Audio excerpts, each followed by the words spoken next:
some music from some people, but unfortunately, I think Pamela Scott is not yet here. So we would make a start. At the moment, I think all the panelists are here except Nikki, but we'll still carry on, if that's okay. Okay? Thank you. Good? Good. Everyone's smiling. I'm just checking people's faces. Okay. How many of us are Christians? Okay. The reason why I've asked is that, from my understanding of the advertisement for this, it wasn't a church-based thing. But am I allowed to say a prayer? That's all I'm asking for. Okay? Father God, thank you for today. Thank you for the amazing people you've brought around to share their experiences and talk about emotional healing and talk about well-being. We pray, Lord, that you take absolute control in all the conversations. At the end, we'll all be blessed. Amen.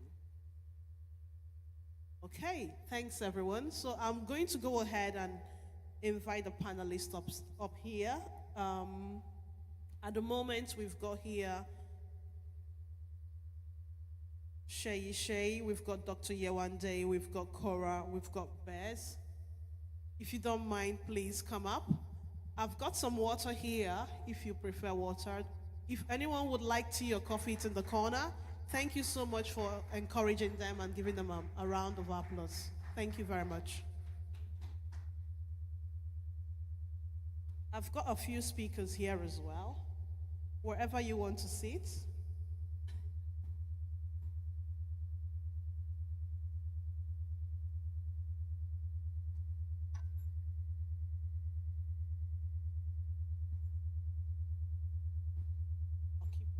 Testing.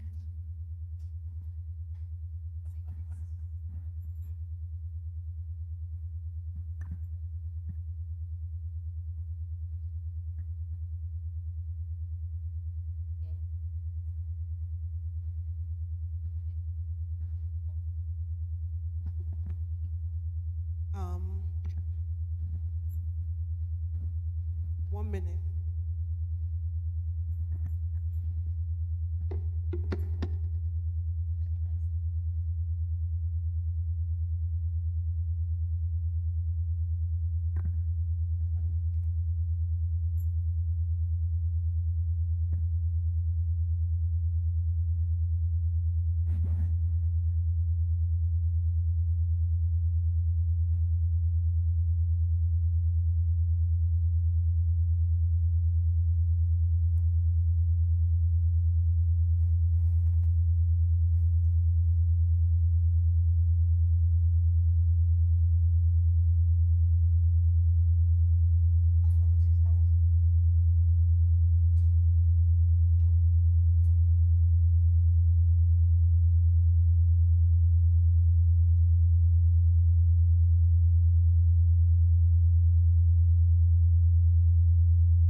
So we'll make a start then. Apologies for the technical error. We'll perhaps introduce the panelists, and at some point we might take a break in between so that Pamela Scott could perform.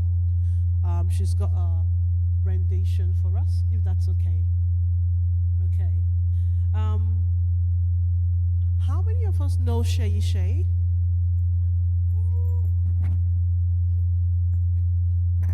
Do I need to introduce her? How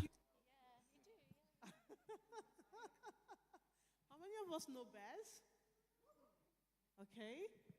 How many of us know Cora? What of Dr. Yewande? A few hands. I'll go ahead and introduce them all. Okay. First of all,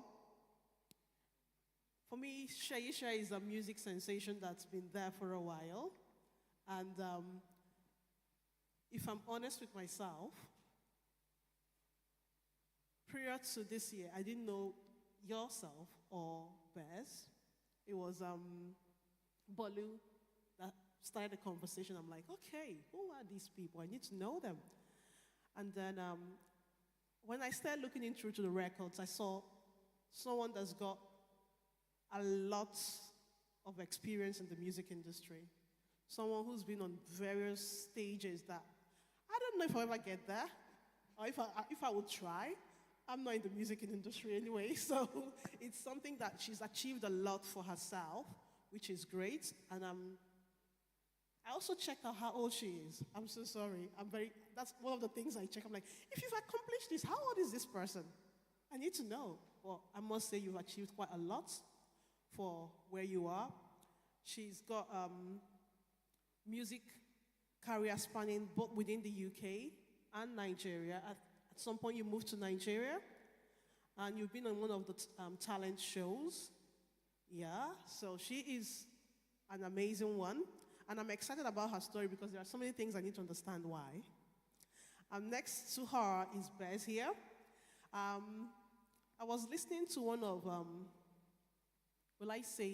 an interview he gave to someone. I've forgotten the name. And I think you described yourself as a fashion person. I'm like, oh dear. I'm keen to see what he's going to wear. And guess what? He turns up in Nigerian attire. In black and, what do you call this again? Is it kaftan? Yeah. I'm like, okay, but at least there's a straw hat on top. That adds something to it. And then we've got Cora here. Cora has been within the NHS for a while. I think I met Cora through my husband, and we've gone through being acquaintances to very good friends, and we've collaborated on so many things, and there are a lot of things we're going to be collaborating on as well. I'm looking forward to that. And I've got Dr. Yewande here. I think I met Dr. Yewande in passing through her family, and over time, our relationship has grown from friendship to very close pals. We've discussed businesses, we've discussed ideas, we've talked about so many things. So it's exciting to have everyone here. But for me, outside the amazing things these people have achieved, I want them to be real. Because half the time, people share things on social media and they share the picture perfect world. But they have a story behind their journey. I'm hoping we can be able to uncover that today. I'll start with Seyi Shay. Okay, I'm so sorry. I like your name. And you look very beautiful today, so thank you so much. Quick one. Dogs or cats? For pets, dogs or cats? Dogs, okay? Dogs, yeah. Dogs, yes, okay. Dogs, yes. How about you, Bez? What would it be? Well, I'd like to say neither. Neither, okay. That's okay. Dogs. Yeah, dogs. Dogs for me. Okay. How about? Okay, everyone here nearly dogs, okay? I've got another question for you. Would you rather read a book, listen to a podcast, or watch a movie? Starting with Seyi. Watch a movie. Okay. Listen to a podcast. Listen to a podcast, okay? Listen to a podcast. Okay. Okay. Is that because the world is too fast? That's why you're listening to podcasts, or?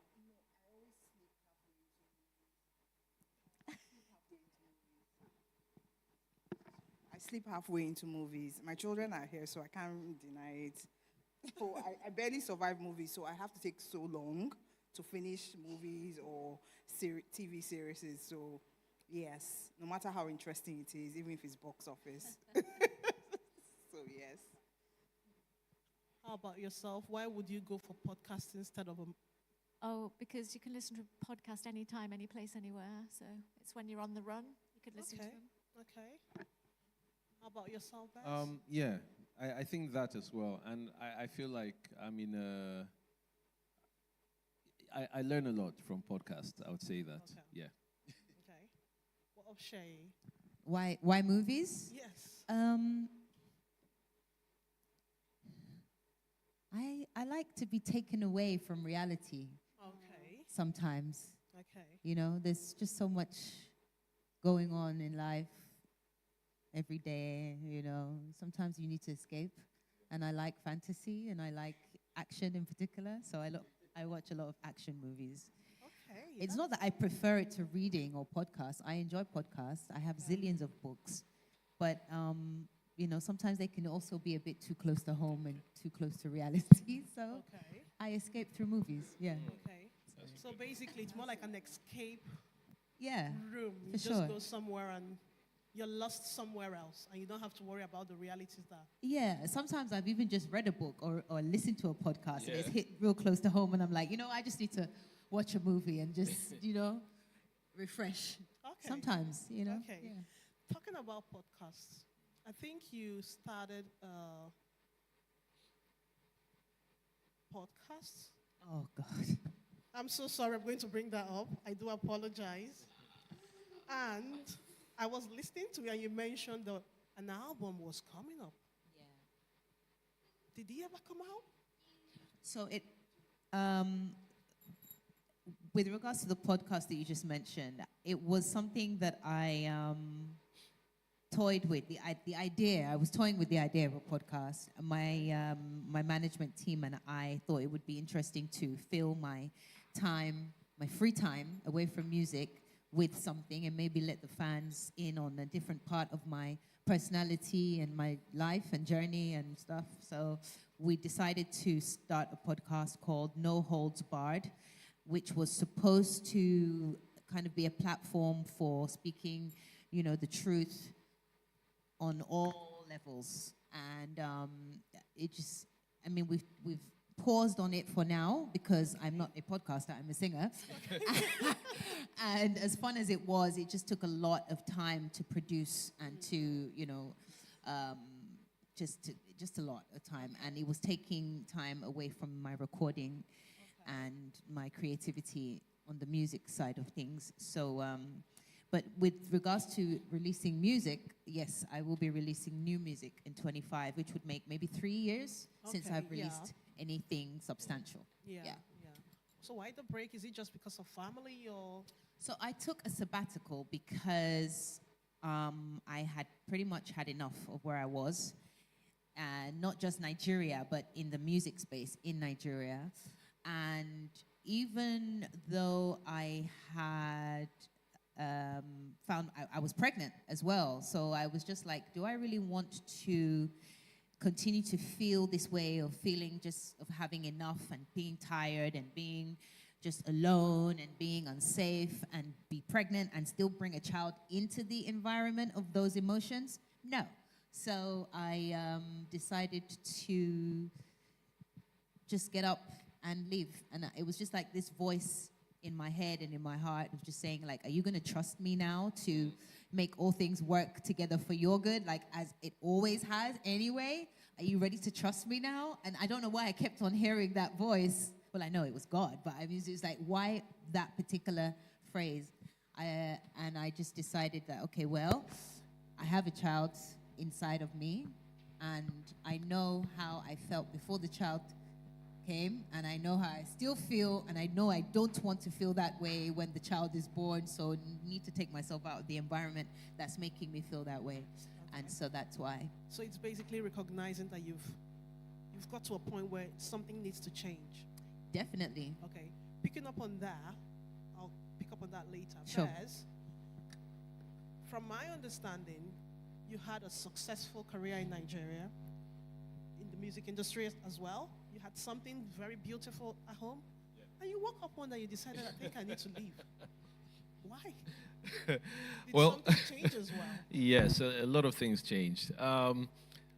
Yes, I didn't wake up one day and decide. I actually left kicking and screaming, but so had a successful career in Nigeria as a musician.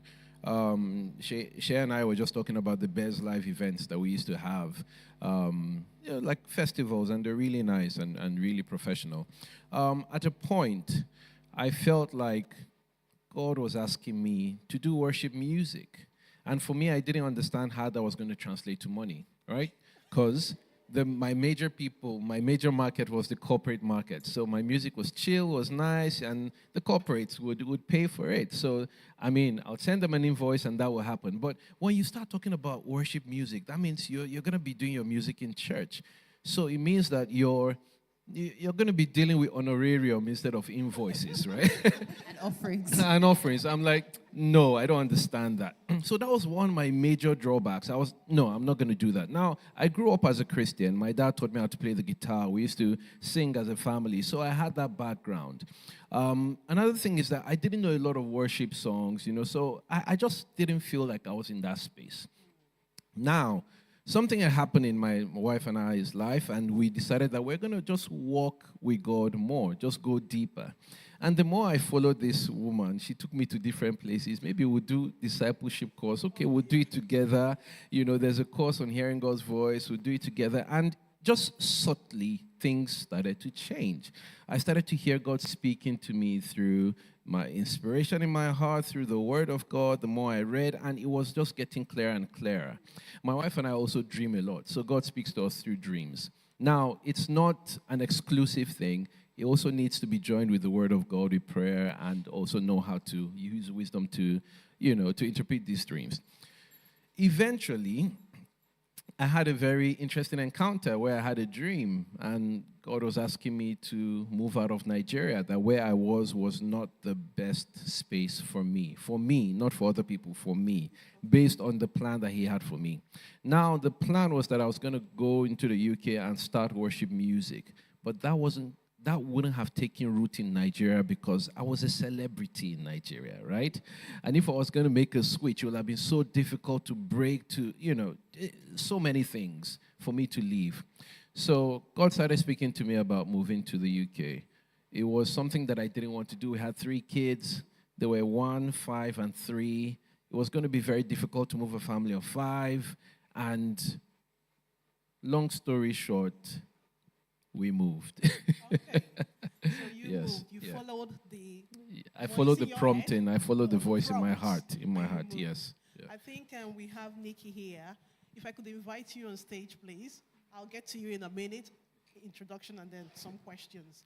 Talking about childhood, one of the things that I found beautiful when I was reading about your story or listening to your story is that you talked about having a family where your mom and your dad would play music and record.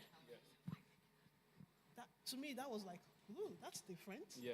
So basically, you come from a music background, so it's natural Yeah. to do music. Yes. Yes. It's natural to do music. Yes. That's beautiful. Yeah. That's beautiful. I'm going to switch gears a bit. So you had a slightly different background growing up, but I know Cora has a totally different background growing up. So do you want to share a bit more, Cora? Yeah, thank you very much. I feel a bit starstruck next to these guys, though. I feel like we should be breaking into song. So I was born in the Midlands here in the UK to Irish Catholic parents, and I'm the youngest of 4, 3 older siblings. And my background was very tough because my father, who had a very professional, well-paid job, we should have had a life of abundance. He actually suffered with alcoholism, and he didn't accept he had a problem, and as a result, he wouldn't have done anything about it. And my mum, I've learned all of this in later life, But my mum worked hard to keep us together as a family, and she basically raised the four of us on her own. But she also enabled my father's behavior, and I don't know if anybody can relate to that, but just by sheer putting up with his behavior, she enabled it. And I've learned that by the age of 8, we are conditioned. So up until the age of 8, we're working in a hypnotic state, and we're literally taking on everything around us, and we are internalizing it. And so an 8-year-old of me is how I've portrayed myself for parts of my life, and that was basically not setting boundaries, accepting abuse, also being oversensitive, over-defensive, not taking responsibility. So the way that I was living my life in my 20s was just full of pointing the finger at everybody else, poor me, victim role. And then later I decided to take myself out of that, and I have lifted myself out of that poor mentality. Yeah. Thank you so much for highlighting that. There is a mindset change. Yeah. And I think a lot of people on the panel are nodding. So you have to get to that point where you have that change to decide, Yeah. like you said, Shay, I need to take myself out of this environment. I've had enough of this. Something needs to change. For you, Bez, you realized, I think God is calling me into something else. I can't do it in this present environment. I need to move away from this space to be able to achieve where I think I need to be. Let's hold on to that thought. Yewande recently made that change. So, from my understanding of Dr. Yewande, she's been working as a doctor for quite a number of years. And the day I heard that she decided to stop being a medical doctor clinically, I said, what the heck is going on? Can you share on that, please, Yewande? Hello, everyone. Yes, so the roots of that started from childhood as well. So, there's a virtual mentor I have. His name is Dr. Edward Hallowell. He's one of the best voices with neurodivergence. And he usually makes a statement that the roots of adult happiness can be found in childhood. And Cora's story, Bez's story, that templating from your parenting, your home environment, it plays a big factor. So for me, from my own childhood, I was programmed to be a doctor. My late dad was a doctor, and unfortunately, he died tragically at a really young age, leaving behind a thriving private practice in about 3 locations in Lagos State. My dad, surprisingly, he died in the 80s, but he was quite organized because he had a will, and it was stipulated that in the event of being deceased, a child would step in. And there I was. You were the chosen one. Not necessarily, I was the only one. All my brothers before me had attempted medical school and nobody went through. And I was the supposedly bright one, and I loved helping people. And like Cora, I was a people pleaser as a child because my mom was this matriarch of the whole world. And because of that, we had so many people in our lives. And so right from when I was a young age, I'd always known I was going to be a doctor.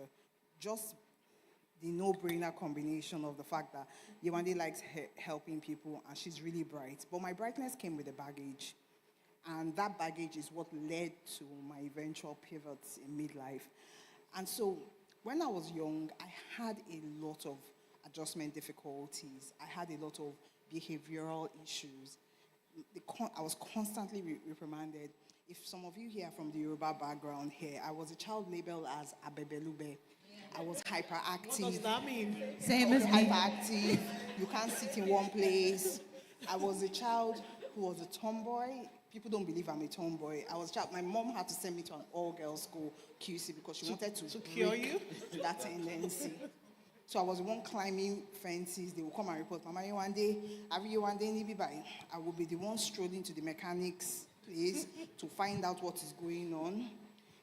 I was that child, very mischievous, yet I was supposedly very bright, but I couldn't settle. If you see my report cards, Yewande needs to settle down. Yewande is a chatterbox.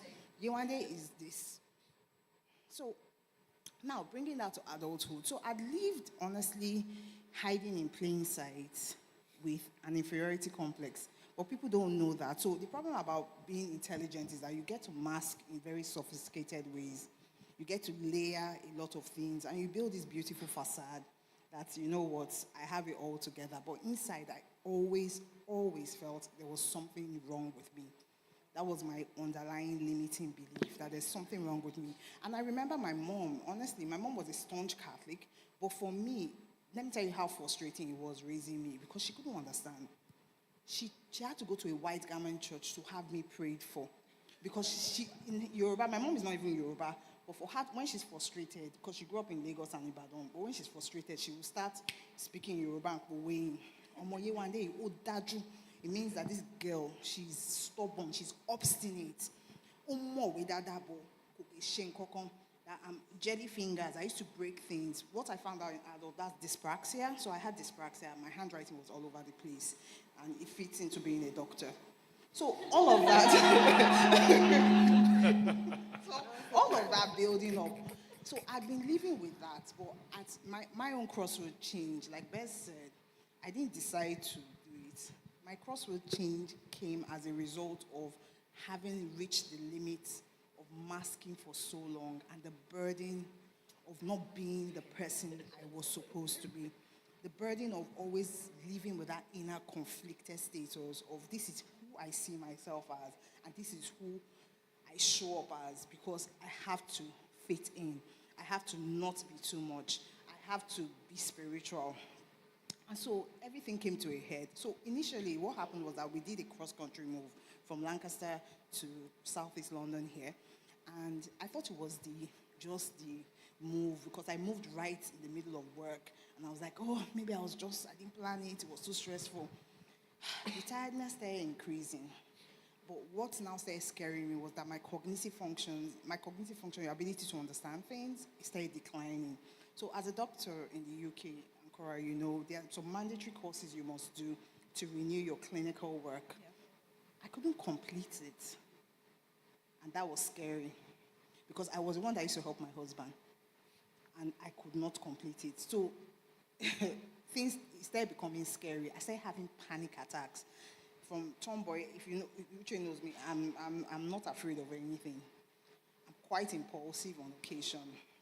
I started having panic attacks. So I started wondering what was going on. Eventually, things moved into one thing to the other, and I hit full burnout. I had to just stop. And I hit rock bottom, as in rock bottom of the rock bottom. But what came out of that was a rebirth of myself. You know, the place that should have been the place that should have destroyed me was the place that pulverized and brought out the genius that God had already put in me. It was a place that brought out self-acceptance for me, accepting myself. I was talking to Cora earlier. She was wondering, I was talking about I do gifting business. So one of the things as well was accepting myself as a multi-passionate person. I didn't understand why I could not just be specialized in one thing. And that was why I chose my specialty in emergency medicine, because it's generally specialty. And they love adrenaline. So anyway, when I hit burnout, I had to emerge from rock bottom. Thankfully, you know, when you're down, the only way forward is up. And so that was how I came to my crossroads change. It wasn't a decision. Okay, so basically, life put processes in place. Yes, curveballs. That got you to where you are now. Yes. And now you've emerged to who you are actually, rather than who someone else wants you to be. Version now. Version now. Because we're still Version evolving. now. You're still evolving, yes. 4.2. Yeah. Yes. Thank you for highlighting that. One of the key things we see here is there is a trend where someone gets to a point and they realize that something has to change. And change is constant. Just to highlight, I'm a scientist, so change is constant. What we are seeing now, in 10 years' time, might be a different, evolved person of the people here. So we need to be able to accept that change. Speaking of change, I'm going to touch on Nikki's story, which is something I found a bit fascinating.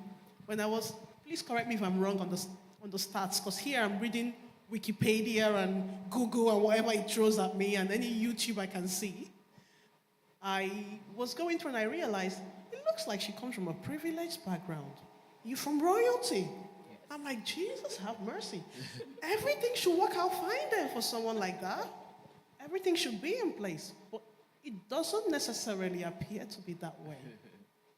Do you want to touch on that? Hi, everyone. I'm just so excited to be here because I'm seeing my sister right here. Seyi Shay. We go way back together. And, of course, Bez and everyone. But, of course, talking about Nikki Laoye. And, of course, my darling husband is here, by the way. Snatcher, rooftop MC, the rap icon himself. You know, I'll go hail you now. But of course, Nikki Laoye, yes, coming from family of kings and queens and princes and princes. I'm actually a princess. I'm Princess Nikki Laoye. And the truth is my family I'm from Ede in Osun State, which actually is known for, our king right there is very popular, the Timi of Ede. My grand uncle, that's my grandfather's brother, was the very popular Timi of Ede, then that even welcomed the queen when she came to Nigeria many years ago. So he was known as a drummer king. Even right now till today, all drummers in Nigeria, in Africa, pay homage to him as being the one that literally taught them how to play the drums, the talking drum, and all of that. I'm sure by now you're wondering, why am I not playing a drum? I'm still working on it because they said it's inborn and that if I pick up a drum today, I'll know how to play automatically. So I'm hoping to do that someday. But anyways, growing up in that kind of family, being a princess and all of that, and it still didn't stop life from hitting us. I come from a very wonderful family. My dad, very large family. My dad and his brothers, his siblings, they all know how to sing. So the music also came from there. I grew up watching my dad and his brothers harmonizing, singing together. Then with the children, that's myself and my cousins, will go into a corner and harmonize. Because our families used to like having like a yearly retreat where all the families come together, and with the children, we're all like camping right there. So that's why till today, myself and my cousins are very close. One of my cousins is the popular actress, Ade Laoye. So we all grew up together being so close. So my family has always been very close-knit. And growing up like that, then, of course, my dad meeting my mom, and, of course, having 3 other siblings apart from myself, but I'm the only girl, so I understand being the tomboy.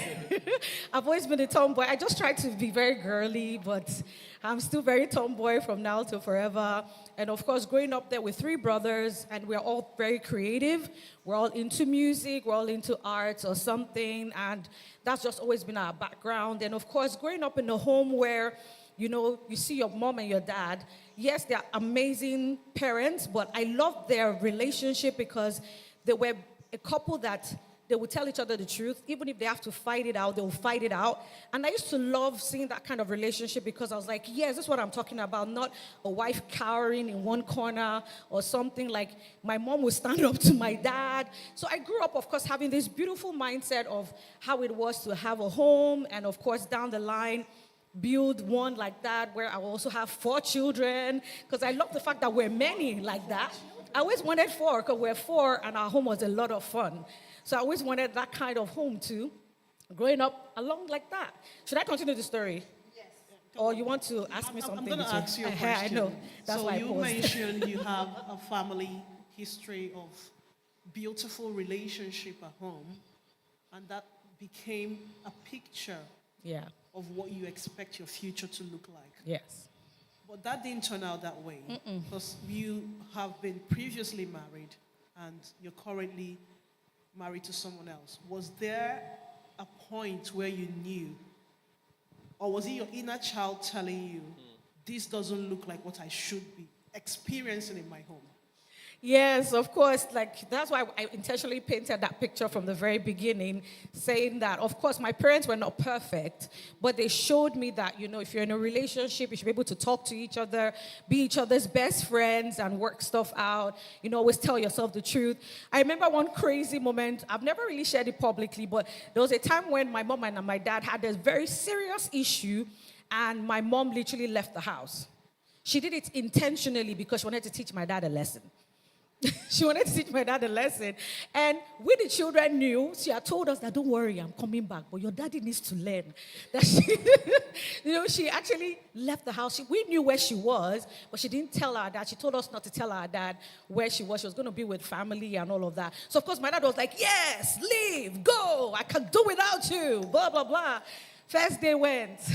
Second day went. Your mommy has left. We say, yes, daddy, we know. Third day. Have you heard from your mom? Do you know where your mom is? So we don't know. Meanwhile, my mom will come when he's at work. She'll bring food for us, stuff like that. I say, don't tell him where I'm at. So he must learn his lesson. And by the 5th day, my dad was literally crying. Help me find your mommy. Beg your mommy for me. I'm sorry.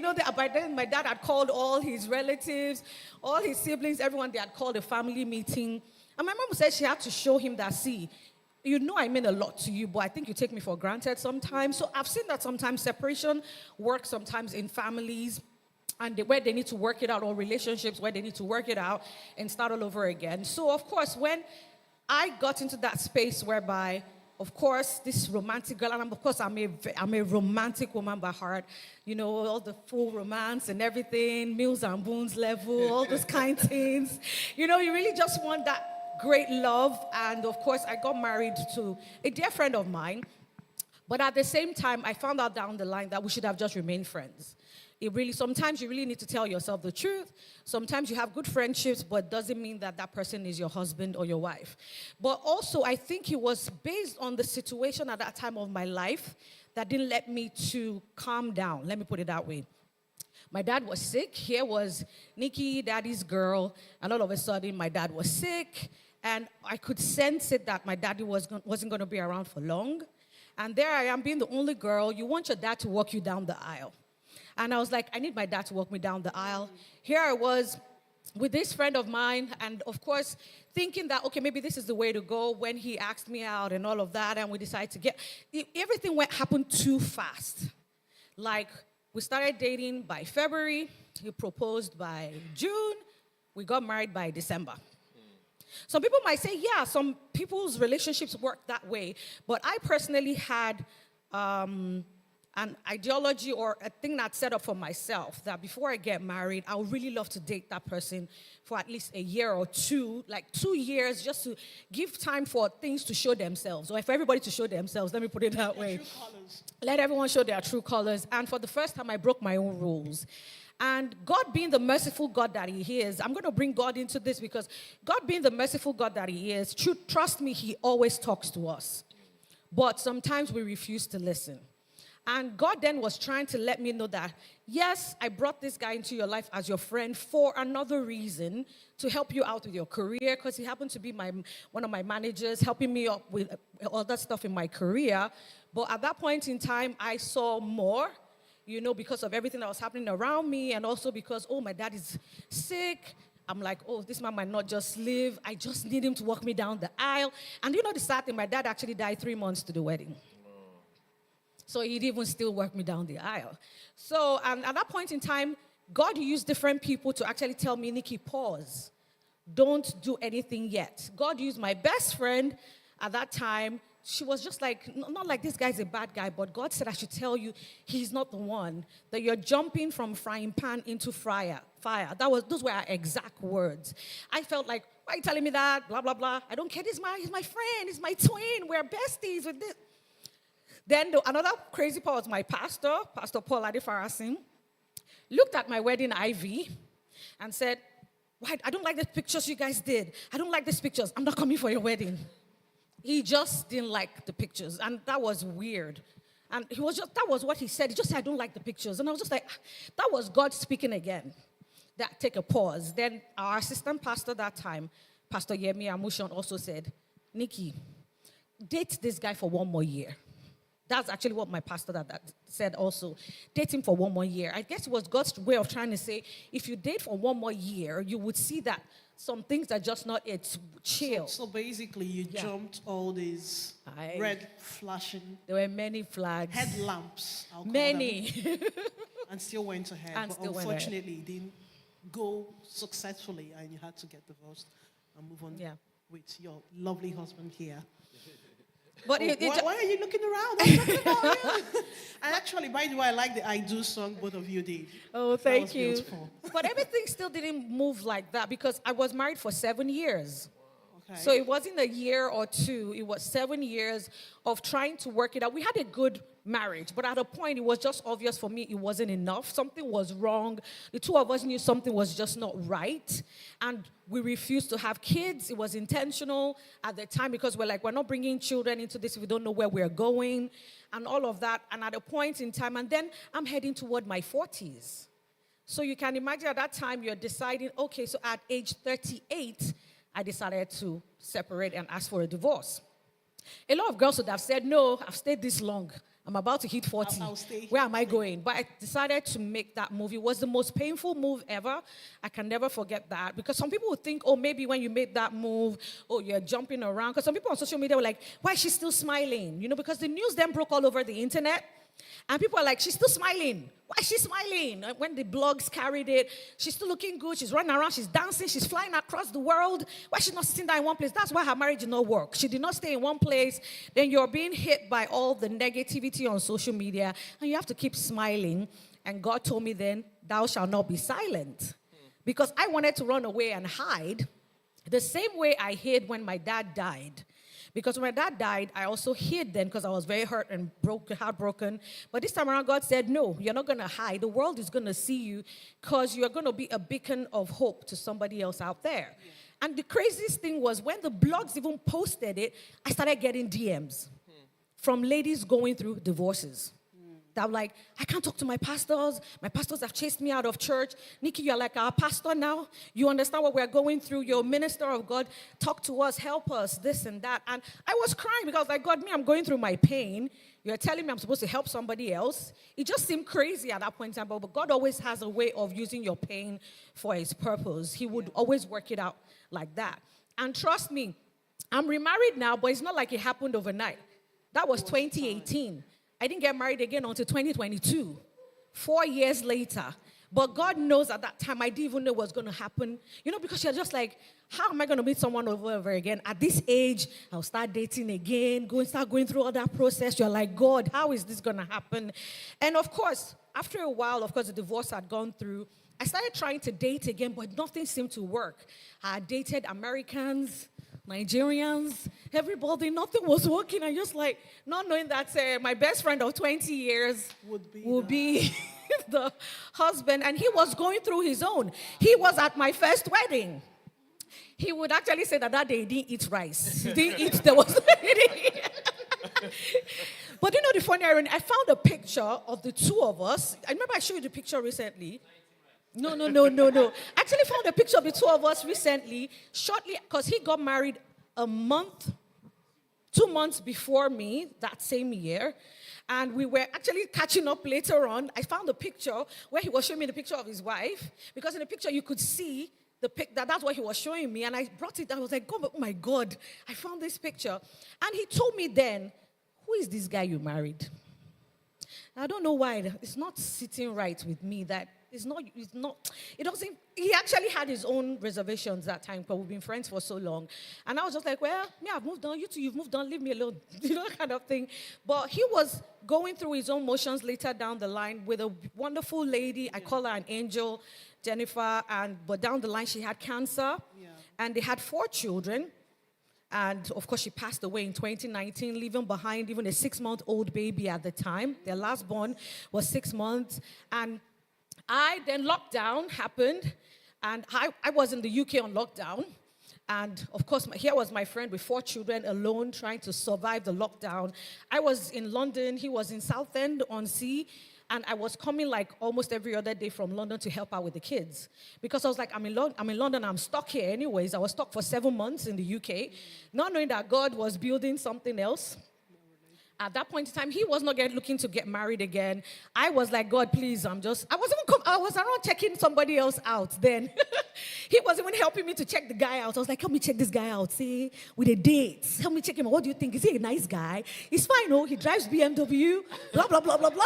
What do you think? And he was helping me to say, the guy looks good. Not knowing that God was saying, for your mind. It's the two of you I'm connecting. But the way God works, we were not each other's types. We didn't want the same. He likes women with big bum bum and all of that. Me, I was this slim girl, but look at me today now. Bum bum don't come out. God told Though that thing is very funny though. Like seriously, someone is not your type. Don't worry, God will shape the type out. He will form out the type. Basically, all things work together for good. I'm telling you. I'm going to come back to you. I want to touch on Shay. You have a different experience. You had a private wedding. You kept it private. You had your child, you kept it private. I think it took a while before you released pictures. Why was that the case? Is it because of still where you were at and you wanted to take yourself out of that situation and you want to keep things, will I say, stable for a while before you get yourself involved with the world? Because you were in the public light. There were a lot of people asking questions like, what's going on here? So, Well, you've answered the question. did I? In asking the question, you answered the question. I'm so sorry I'm answering the question. I spoke about environment, and I was in an extremely toxic environment. I left the UK to Nigeria to pursue stardom and fame, and I was intentionally going there because before my mom passed away, or just shortly before my mom passed away, she said, it's Nigeria that I see that you're going to make it big. She used to have like these premonitions and, say these things throughout our lives actually. But that stuck with me. So after she died, I moved to Nigeria and I embarked on this journey of being the star that my mom said I was going to be, And initially, I was in Nigeria, and it was good, and it was great, and I was having fun, really having fun. I was there with Sound Sultan, who was my best friend and my mentor, and his wife she became my best friend. We now X'd him out of the equation. She became my best friend. She's still one of my best friends till today. And moving to Nigeria, he put me on, he really put me on. He introduced me to the industry. I started to release music. I started to do shows in Nigeria and other parts of the world as well. And I really became famous. Like, I was famous. More famous than I ever even knew. I was just like, I was still doing this pretty cool London girl kind of like, we're all family, everyone's cool, like, hi, you're my friend, I'm your friend, like everyone's, because in the UK it's easier to know who people are, but in Nigeria it was extremely difficult after some time. I started to realize that there were some people that were just my friend for whatever they're going to get, or because of the light that's shining on me, they wanted to be in that light too. And I started opening up to people, being friendly with people, trusting people, telling them about some personal things in my life, just too close, too soon, without realizing that Nigeria is a completely different farm, right? And everybody's just hungry for something, and I was too open. And I remember then Sal Sultan used to say, you have to be careful. You can't say different things to people. I remember one time he approached me and said, I heard this about you. For me to have heard about this, imagine how far it's gone around the whole of the industry. The whole of Nigeria was like, oh, my God. So he was really the only one that kind of kept me in check. He was really a mentor. He's a legend, a musical legend, Sound Sultan is, actually, just for those of you that don't know. And so it was a big honor to be, taken under his wing and live with him for those 2 years that I lived with him in Festac. And, but it just got to a point where I started to feel empty, and that emptiness didn't just come. It gradually became a bigger vacuum in my life. And I think the cherry on the cake was when Sound Sultan passed away in 2021. I mean, obviously things had already started to deplete in my life anyway. My friends in the UK, I had cut ties with them. The church that I had started singing in, I had kicked them to the curb. My sister, my brothers, they would only speak to me whenever I wasn't maybe like when I was like sober from a party the night before or something. So gradually I decided to isolate myself. I kept a few fake friends around. I don't even know what was going on. I started to miss shows, not going to events, even the paid shows. I started to say, oh, I'm not going, they're not paying enough. Pride started to creep in. Nobody around anymore to keep me in check. Sound Sultan gone. And to be fair, Sound Sultan going at 2021, this was already kind of like at the end of my, I don't know if you want to call it depression or whatever you want to call it. There was something going on with me. And this sister spoke a lot about, hiding in plain sight and, knowing that, you're supposed to be something and feeling that you're supposed to be somewhere and be doing something, but just not being able to express in your truth the way that it resonates in your heart. And so I was kind of just a prisoner of all these emotions. And I'd gotten to the point where I didn't feel safe anymore because so many things had been happening. So many so-called frenemies had you betrayed me, spread rumors, there's a lot of competition in the industry as well, a lot of competition. It doesn't just happen in American rap and hip hop. It happens like in the Nigerian music industry when you feel like there's only one spot and there's two people can't occupy this spot and the sky is only big enough for one star, and it's really, really like that. It's really, really like that in the music industry. And when the competitive environment it was challenging, of course. It's challenging, The reason why I'm asking that because question I'm getting to the reason why I got married and had a okay, child, okay, in pride. Because, okay. but ask your question. Because, No, go ahead. no, because I feel like I've even lost my train of thought now. But Apologies. Why I asked that is that a lot of people here are sitting down and they may have things that they are striving towards achieving. yeah. And the question is competition bad? Or is it toxic competition? Or what are the toxins in it that made it feel uncomfortable? Competition is never bad. Healthy competition is healthy competition. Bad competition, It's not good. It's not good. But I feel like, at that point, it's now toxic. It's now something you need to kind of re-navigate, probably change the trajectory, right? And kind of stay out of the lane of whoever is competing with you negatively, right? And that's one aspect of what I was going through also. But I think that I just went into Nigeria just thinking it was going to be one way and it was going to be all love. And my mom said, Naijalo Shimame Kesi. So that's all that was ringing in my head. And I just went blindly, just thinking it was going to be great. My saving grace was Sound Sultan and his family. All right, they really kind of put me on and showed me the ropes and everything. When I lost him, I lost my mind.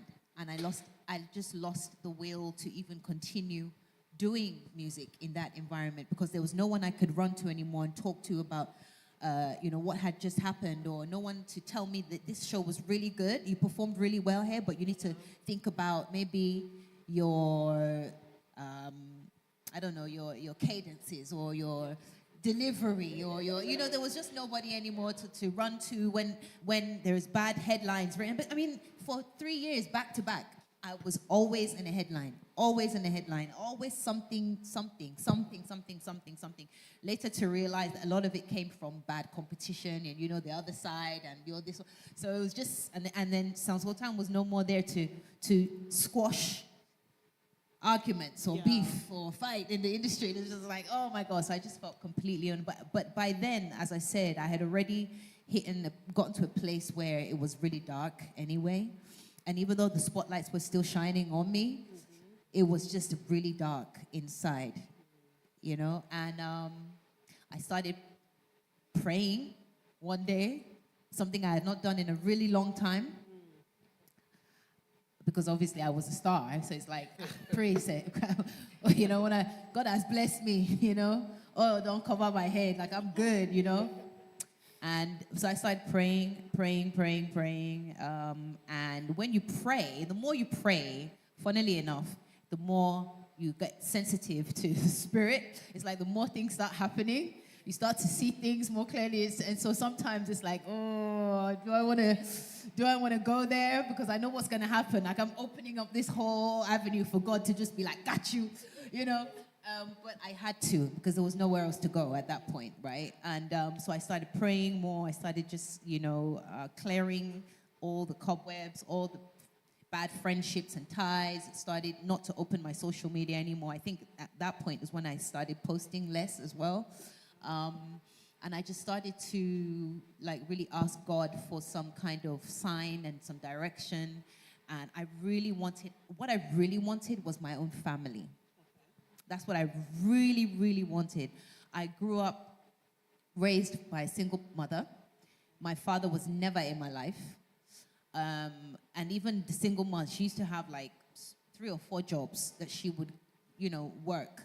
And so I would be left with this person, that person, my big sister.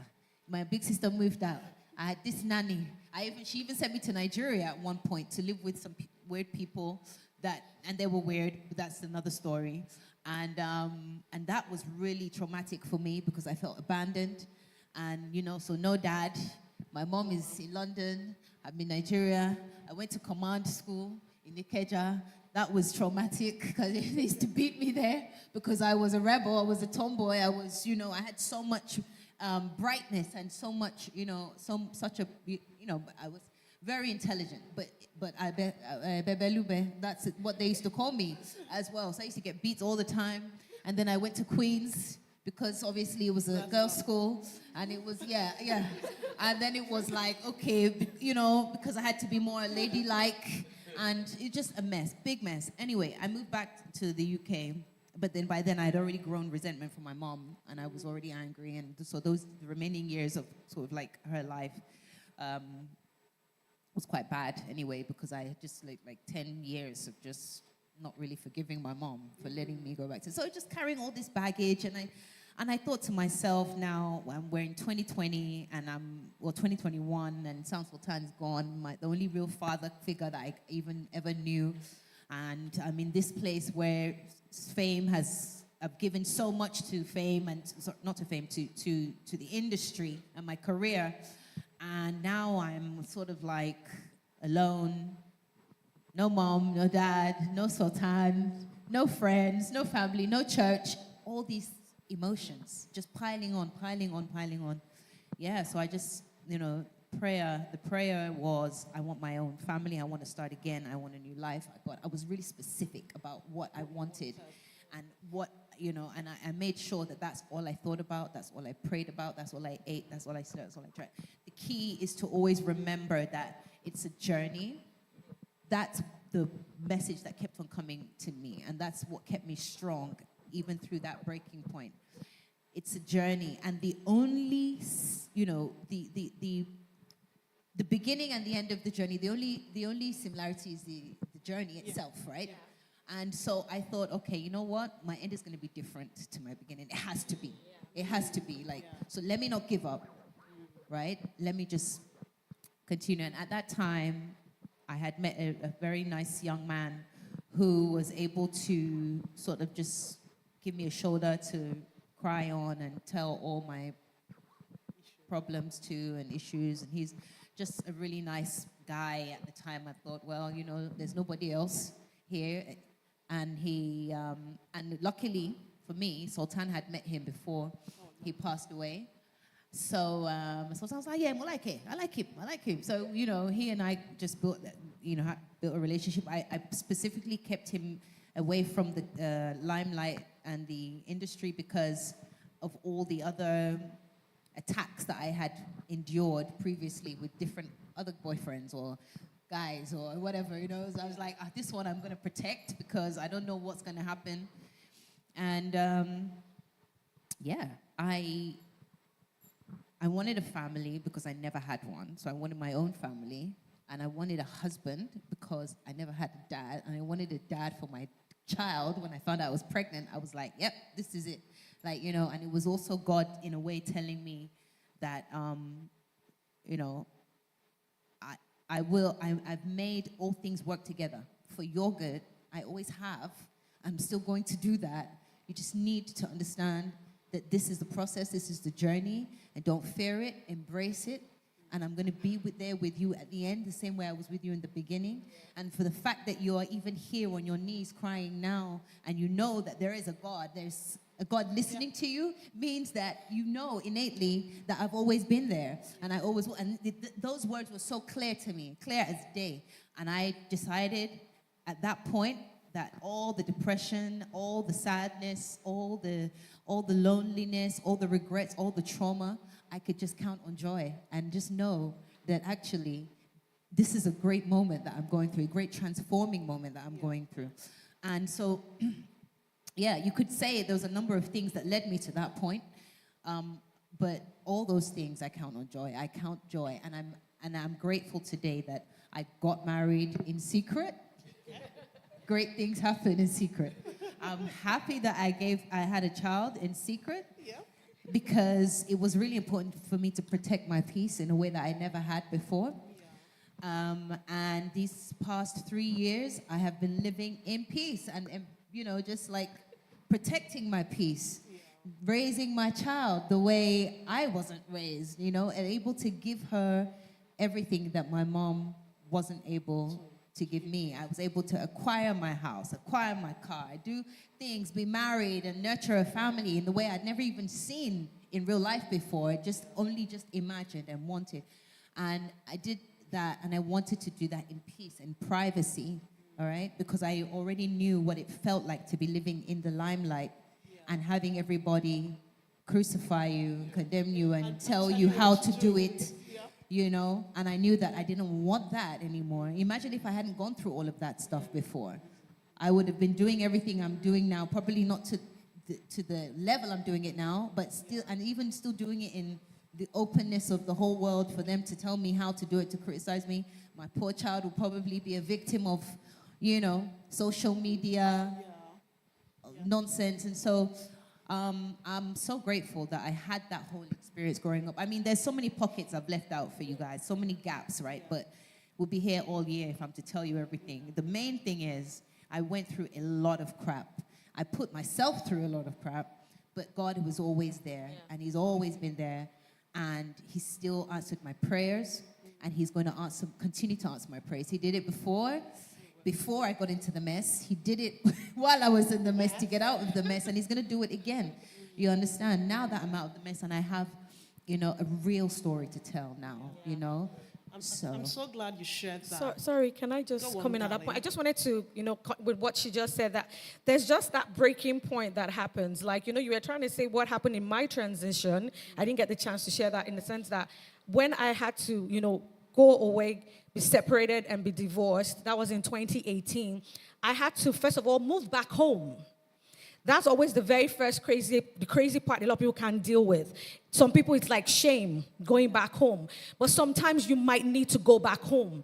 I know many people that reached out that time saying they were having a lot of issues, that they are just afraid. They know the marriage is not working. They're going through, even theirs was worse. I didn't go through domestic violence or anything.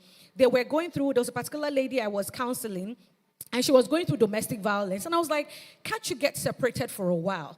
Go away from that person and figure out what's going on. Is he going to change or not? And she was afraid, like, I can't go back home.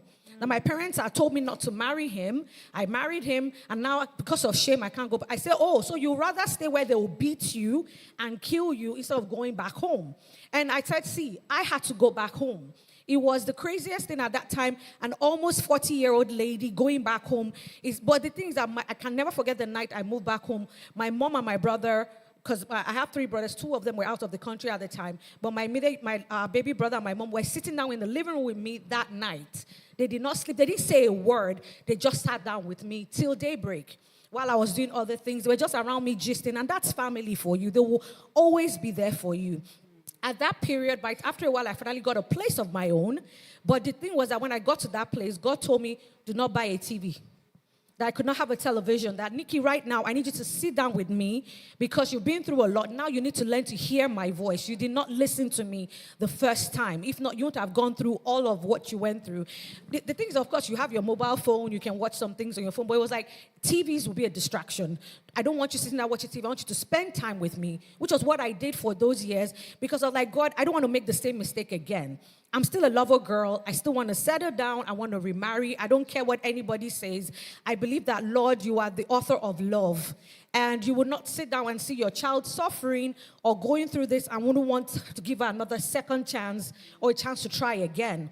But that helped, that season of staying away from everyone and just living your life. Yes, I was doing my ministry. I was still performing, traveling, but I was sitting in that place of silence where you can really hear God a lot better. That was what worked for me. It might not be the same for anybody else, but that was what worked for me at that time. That's what works. Yeah. That's the only thing that works, actually. You know, that's silence. That's the only thing. Yes, solitude is what works. And you know, when all the noise is gone and all the lights have gone off, all you have is yourself at the end of the day. Okay, so it's like, and then you can hear clearly. You can hear clearly, but you are forced to hear, and you are forced to see the mess, the brokenness, everything. And then you decide, do I like this? Do I like what has happened, what I've become or not? You understand? And then you make that choice. And in that place and in that time and in that choice and in that, you know, that moment of choice making is really the turning point. It's either like the make or break. It wasn't before, it wasn't in the mess, it wasn't, you know, it's in that choice making moment. That moment, pray to God that you have that moment in your life. I promise you, it is going to be the best thing that has ever happened to you.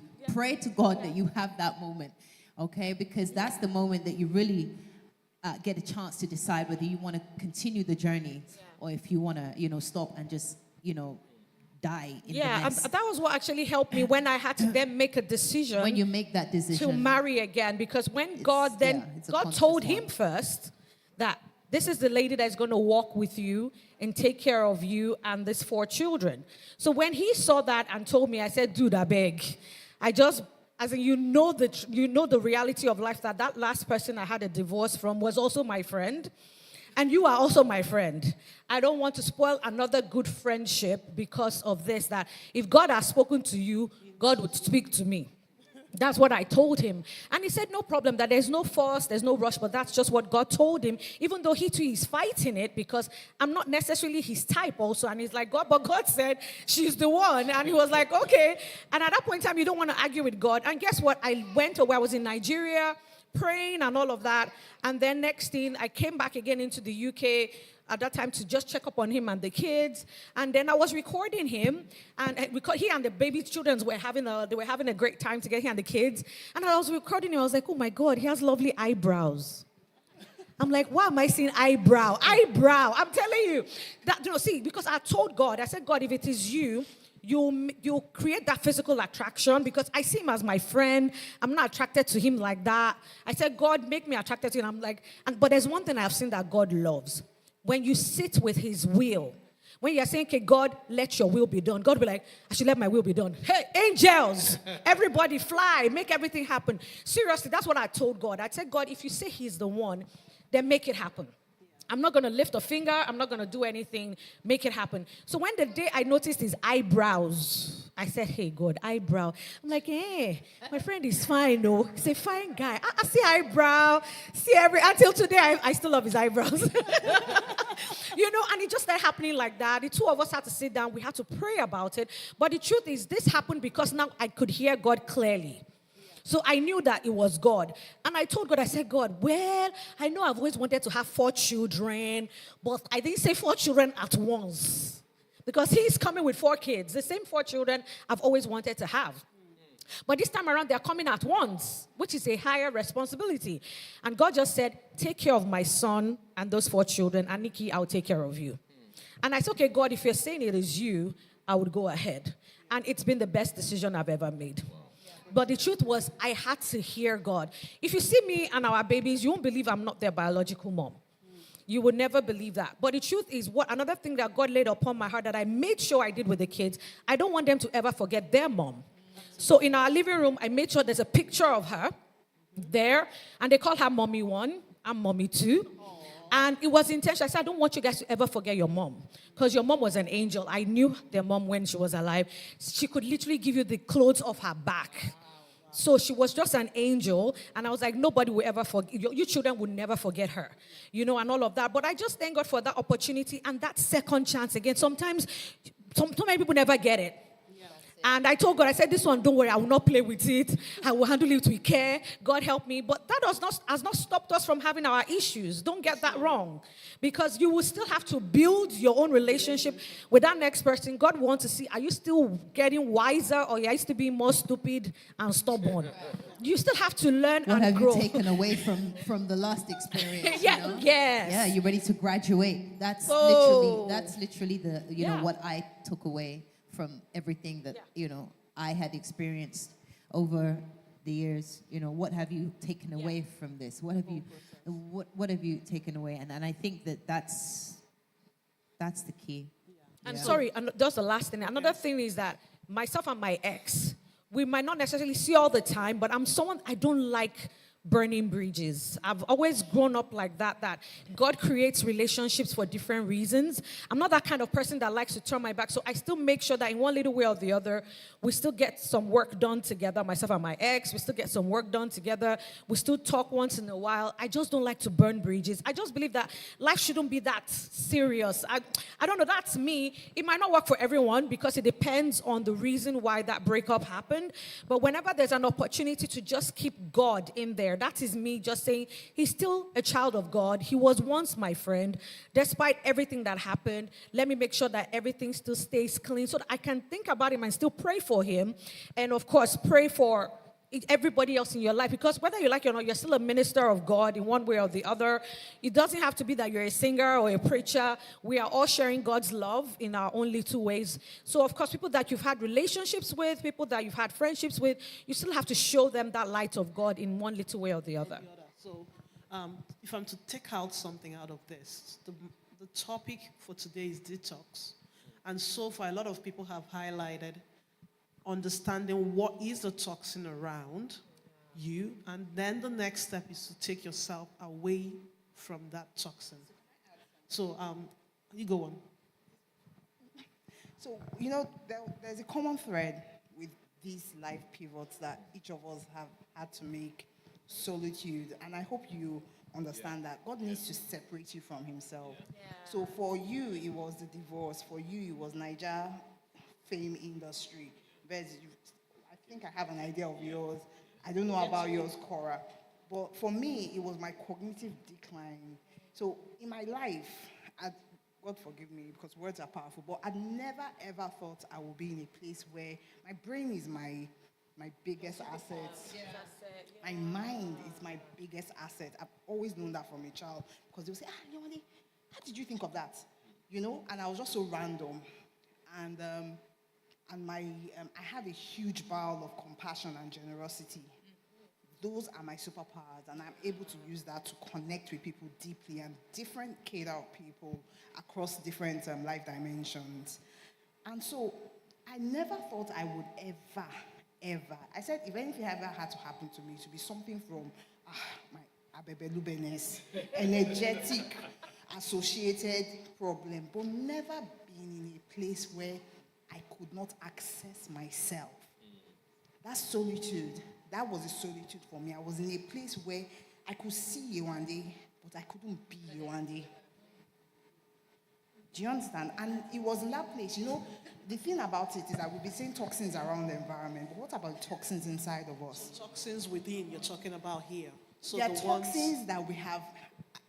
Okay, at least we did basic science in school. When I was in school, it used to be called integrated science, so you know how old I am. So, in science, osmosis, diffusion, somehow we absorb toxin. And somehow, because we are fallible, flawed human creation, we have some things that in some environments, they flourish. True. there are some toxins within us that in some environments, some of it comes from attachment from childhood to the type of attachment we had. And that was clearly Seyi Shay's story, the abandonment of the lack of a father figure. And that was it for me as well. And that's why I said, when I know how it is to be sophisticated in masking yourself. Because from a young age, I'd already known this abandonment thing. I knew I was different because I didn't have my dad around. My dad died before he was 2.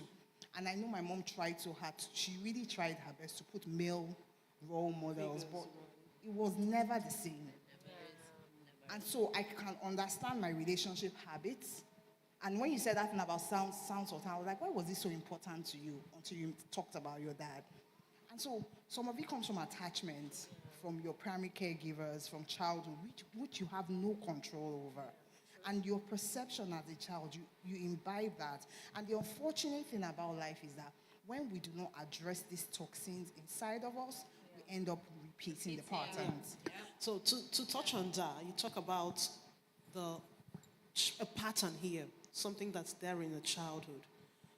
And then moving on to adulthood, how do we flip things around, Cora? Because you've talked about this inner child. How do we flip things around? Yeah, so, well, obviously I was brought up in a Christian family with my mum driving that and a very, very big commitment to church. At the age of 19, I walked away from the church completely because I just felt that I wasn't being cared for or supported in the way that I expected.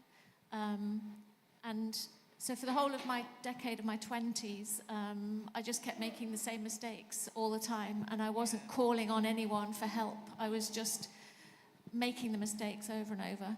And then I read a book called The Road Less Travelled by Dr. Scott Peck. Yeah. And that book turned me around. That book brought me back to God, actually. But the opening line in that book is, life is difficult.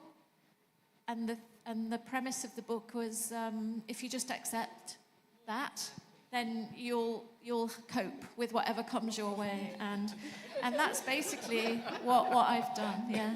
So from there, I read book after book after book, and I took myself back to church and reconnected with God. And then, of course, you've got a superpower behind you. And just decided to break the cycle of family addiction.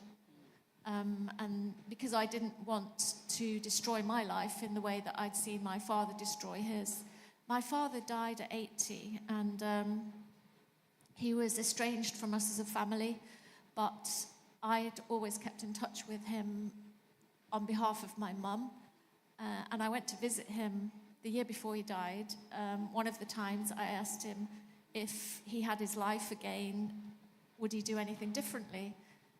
And before I tell you his answer, I just want to remind you, he was not present in our lives. He was not a father to us. He drank, he was unfaithful, he was violent. He used to hit my mum, he hit my brothers. He had nothing to do with us growing up and nothing to do with us later in life either. He had nothing to do with his grandchildren. So he's 80 and I'm saying, if you had your life again, Dad, would you do anything differently? And he just said, no, I've been really happy with my life. Yeah, this has been a standing joke in our family. If we'd have relied on that attitude, we wouldn't have gotten anywhere. So we had to break the cycle. So basically, you need to consciously say to yourself, I want to break the cycle. I don't like what I'm seeing. Yeah. There's something you shared previously on accountability. Can we touch on that, please? Yeah, so I grew up in a victim mentality, blaming everybody else for everything that went wrong around me. And when you live in a victim mentality, you get a lot of attention. For a short time anyway, people feel sorry for you, so people rally around you and you've got people there and it all feels good. But that actually doesn't last because people can't sustain it because they're human. And then when they move away, you're kind of on your own again. And so, yeah, part of my journey has been around, there's a theory called, if you haven't looked at it before, go and look for it, it's called the drama triangle. Yeah, and I basically chose to break free from the drama triangle, and that is by sitting up and being proactive and moving myself on. And how I've done that is always by getting help. So I was really ill one time for about 10 months. So instead of relying on a medical route, I had acupuncture for 6 months. I completely got my health back on track. When I've been depressed, I've gone for counselling. You know, I've just basically used resources to help me stay on track. And one of the proudest things for me is that I left school with no qualifications because I went to not a great school, and education for girls back then wasn't, you were basically just going to marry and have family and you wouldn't need a career. There wasn't a mentality of business. I was never, ever brought up in a business background. That would have been amazing. So when I was about 22, I'd had dumb jobs, really. And then I decided to go back to college. And literally 10 years later, I had a degree and heading for a master's.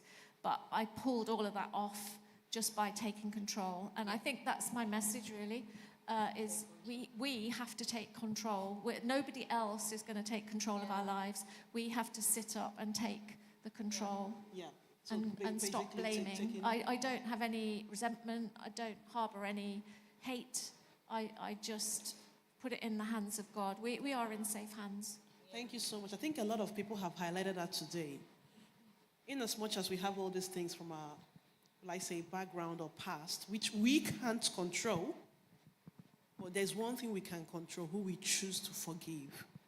We forgive ourselves. We forgive the people who we feel may not have done the right thing, so that we can get to our next level.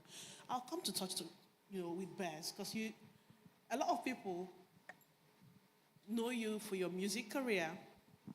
A lot of people have talked about on stage as well, on them being in a place where they needed to come out of something. But there's some aspect of your life which we've not talked about, which I will, if you don't mind, I would like us to touch on it, because bereavement is something that a lot of people, from an African culture, I might be very wrong, please correct me for those who are much more knowledgeable in that area. I feel like it's wrong for a man, or I don't think it's wrong. Culturally, it's not appreciated or happy for men to cry. We're not, you're supposed to have a strong face and be the brave one. And you're supposed to behave like everything is okay when it's not necessarily okay. Yeah. So how did you deal with that? And my sincere apologies on that. Thank you. Yeah, so I think I interfaced with loss the very first time when I lost my dad when I was really young. And I think I was around 11 or 12. I was in GS2 when I lost him. And it was very, it was for a family, it was very catastrophic, because he died in a car accident. And he was on his way to being like governor of one of the newly created states in Nigeria, Nasarawa State. So there was that, my dad is about to be governor, and then this is the father figure that's taught me how to play the guitar. I've grown up with him in a family, and then he dies. And he was the breadwinner. So so many things happened in that space in my mind where I had to grow up quickly. Now, I'm the first son in the family, so like you rightly said, culturally, even when I was crying at a point, people come to me, don't cry, you have to be strong for your mother now. You're the man now of the family, because I'm the first son. So that already puts that kind of pressure, and the words sink in that I'm responsible for not the livelihood, but for the strength of everybody in this family. So it puts a bit of pressure on you. But at the same time, it makes you grow up really quickly. Whether that's a good thing or not, I don't know. But you grow up. So I found out that I grew up quickly. I became really independent. And I found out that I carried this strength. So even when I had emotions, I would really suppress them. Just thinking about them now. Later on, my wife and I had a baby, 2015. And You know, by the time she went to do the checkup and everything, they had seen that there was a problem. And so they had prepared us that the baby was not going to be able to make it. We didn't know this months down the line. We found out only when she went to the States before the baby was about to come. So that was another challenging season, but this was now in a very different context. It was in the context of my own family, my wife and my child. And so we lose the baby a day after the baby was born. I literally held the baby and she went stiff and cold in my hands. But at that point, physically, my wife was dealing with a lot more than me because she carried the baby. She still had to deal with the fact that there was no baby and she was going to go back home and she had gained weight. She still had to deal with the fact that she still had to find, I think a nurse told her to put cabbage, that was what was going to stop the milking. Yeah. So she still had to deal with that fact. So in that context and in that season, I had to be strong for her. I remember there was a fight that we had and I just broke down and I'm like, hey, I also lost a child. You know, I'm also grieving. So why is everybody, please send my love to your wife. Like, what about me? So I had to deal with that. And I think that was what really pushed us into our season of seeking God deeper. No, I think that was what really pushed us. Because everything was a mess. You know, our relationship was a mess. Everything was just crumbling down. And I never, you know, if I was not in that context, I wouldn't have really understood what it meant to lose a child. Because for me, the baby hasn't even built the character of their own, you know, so it's easy to say, okay, another one will come. But no, it's a child that you've been in the child's life for the 9-10 months, and then the child comes, and then the baby doesn't make it. So I had to deal with we were shopping for for clothes and car seat, but then I had to start thinking, all right, so we have to get a coffin. We have to bury the child. We have to pick a graveside. We have to do this entire thing. So that did something emotionally. So in that season for us, it's like, we had questions. Do we go deeper with God? Do we, just get angry at God? Because when people talk about forgiveness, forgive yourself, forgive other people, but I think, we leave out forgive God, because at a point you find out that you're also angry at God. God, why could you let it happen? Didn't I pray enough? Why didn't you warn me? Why wouldn't I see it? Have I not been a Christian for so long? Why didn't you show somebody around me? Why didn't you do a miracle? Why didn't you raise the person? Yeah. So it was in that season where we had to deal with all these emotions. Forgiving ourselves for not being the best spouses even in that season, knowing what to do out of lack of experience. Forgiving God for whatever, not saving the child, not helping us see it ahead of time, not doing a big miracle, because we had faith. We believed that this baby was going to make it. Anyway, so that happened, and we had a nice church in Nigeria, and these people from church came to see us. They were running a course called Master Life. It was a 6-month discipleship course. My wife had done it, but I didn't want to do it. I always share this story, partly because I was a celebrity, so I'll go and sit down with a group of people, share my life story. I didn't see myself doing that. But in that season, I needed to do something, either move forward, go deeper, or stay where I am and sink. So I started the discipleship course, and it started taking me through my emotions, started pointing to the fact that Jesus needed to be at the center of my life, And the more I did it, the more I started to get a sense of who God was and to feel God and to feel that warmth and comfort. And then the next thing again, I always joke that my wife has carried me to places that she did carry me where I don't know. She just, every place I follow her. And then God started speaking to her because she did a beautiful write-up, and she put it on a blog about laws, and then, that just blew up, and people started reaching out to her, and she started advising people, because a lot of people weren't talking about miscarriages or losing babies. Nobody was saying anything. So she became that face and started counseling people. And then God was pushing her deeper into it. All right, do you want to go and learn more about counseling so you have the right skills to do that? You already have the soft skills, but can you make it more professional? So she found a center that she found a counseling center, but she found out that they were also prophetic people. So when she went there, they were offering different courses, like hearing God's voice, So she's like, why don't we do this together? Again, my same reservations. Okay, let's just do it. And then we did that. And we would stay in prayer, we would study, and, that just started taking us deep. And it was very subtle.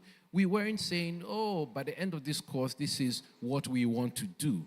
It was just like, how do we get away from this hurt? How do we deal with where we are? And we just kept on doing it. All right, hearing God's voice, we did it. As a man thinketh, all right, we did that course. We just kept on going.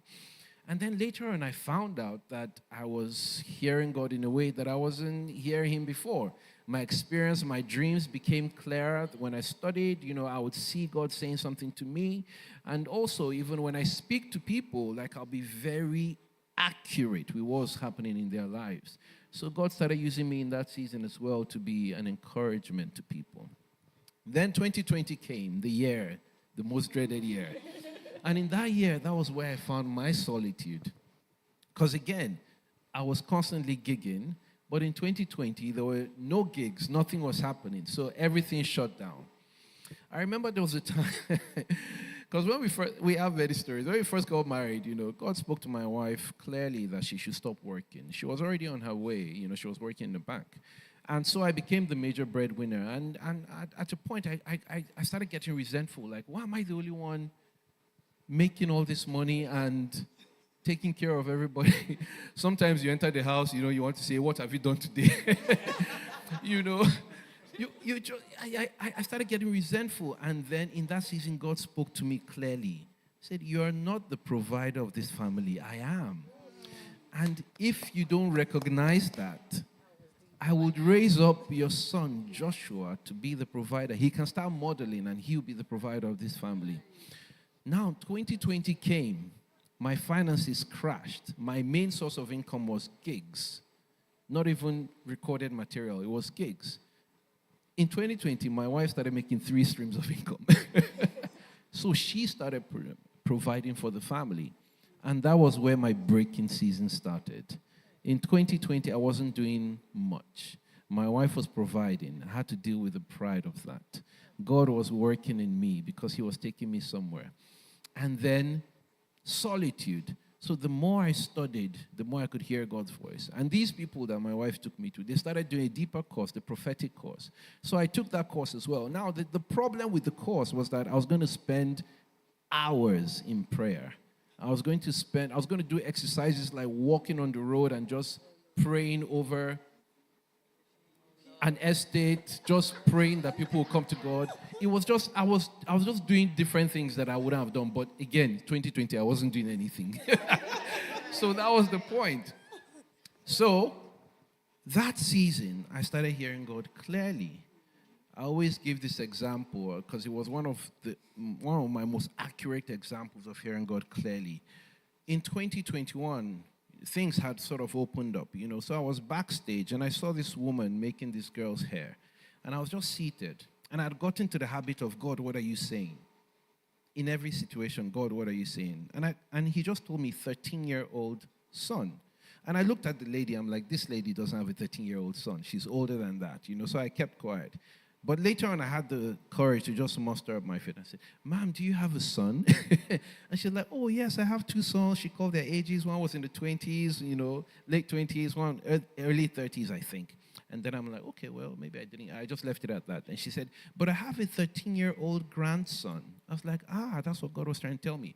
And I said, well, God is speaking to me about him. And he's saying, and then the word came, he's saying, don't worry about him. Very simple word. And she broke down. She started crying. She had a situation where she was meant to travel, and she was so worried. So God was in that season training my ear as well. And he was showing me these signs to say, you are hearing me clearly. So in 2021, based off all this, from all this loss to, dealing with my pride, to loss of income, to just loss of the headship that I thought that I had in the family, God had humbled me to the part where even in silence, he could speak to me and I would hear. And that was when God started speaking about, that was the second time, when God started speaking about moving to the UK. And it came like an encounter in a dream where he's like, I was piloting a plane and I was stuck in sand in Bar Beach in Lagos. And a voice said to me, you're in the wrong geographical location. You're stuck in sand. You're meant to be on a tarmac where you can fly out. So push out of this sand through prayer. When you get to the tarmac, you fly out. And then I saw them giving me V-neck sweaters that UK people wear, you know, blue, red, I think white. And I was joking to my wife, like when I saw those colors, I was like, America. Or like, no. You're going to the UK. And that was where our journey started to the UK. And even in that season, I would say, Lord, how we didn't plan for this. God was saying, leave by September. How are we going to leave? Like, we didn't plan, so we didn't save anything. And then God would show me in a dream somebody to speak to, and I'm like, I can't speak to that person. I've not kept in touch. How could I even ask them for this kind of crazy money? And then God would show me again. And when I asked the person would send me all the money I need, stuff like that. But I think that season of breaking started from a place of loss. It started from losing our daughter, which we believe she's an angel now because she came and she triggered something that would bring us into this season where we are now. Of course, God could have done it any other way. But then God used that situation. He didn't cause her to die, but he turned that situation around. So we found that when we submit our pain to him and we trust that, Lord, even in any situation, like Seyi said, he's always there. And he can turn everything around, even for our good. But that's my pain story and how the journey came. Thank you so much. Can we please celebrate these people? It's amazing sharing your experiences, especially where, for some of them, I think it's their first time coming into this environment, this church. And you're like, oh dear, who are these people? What do they want to know about me? Are they one of those people that will be like, oh, yeah, pointing fingers? We don't want that. But thank you so much to these lovely people who've been listening. Please give yourself a lovely round of applause as well. And I'm going to leave the floor open for a few questions. I don't know if anyone that has any question for our panelists. Anyone? Do you have a question, darling? No. Okay, at this point then, I think we would take a break. And thank you so much. I have been really blessed speaking to you all. I've been really blessed. So thank you so much. Thank you. I appreciate this. Bye, Let's everybody. celebrate them, please. Bye. Thank you.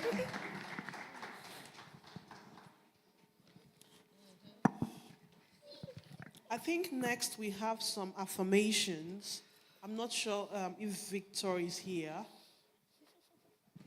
And whilst you're doing that, Pamela, if you could come on stage, give us some music briefly.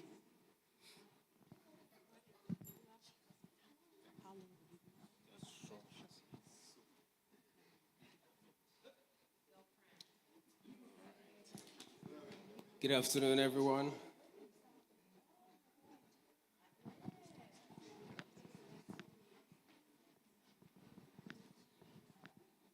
Good afternoon once again. Can we one more time just appreciate our panelists and our anchor?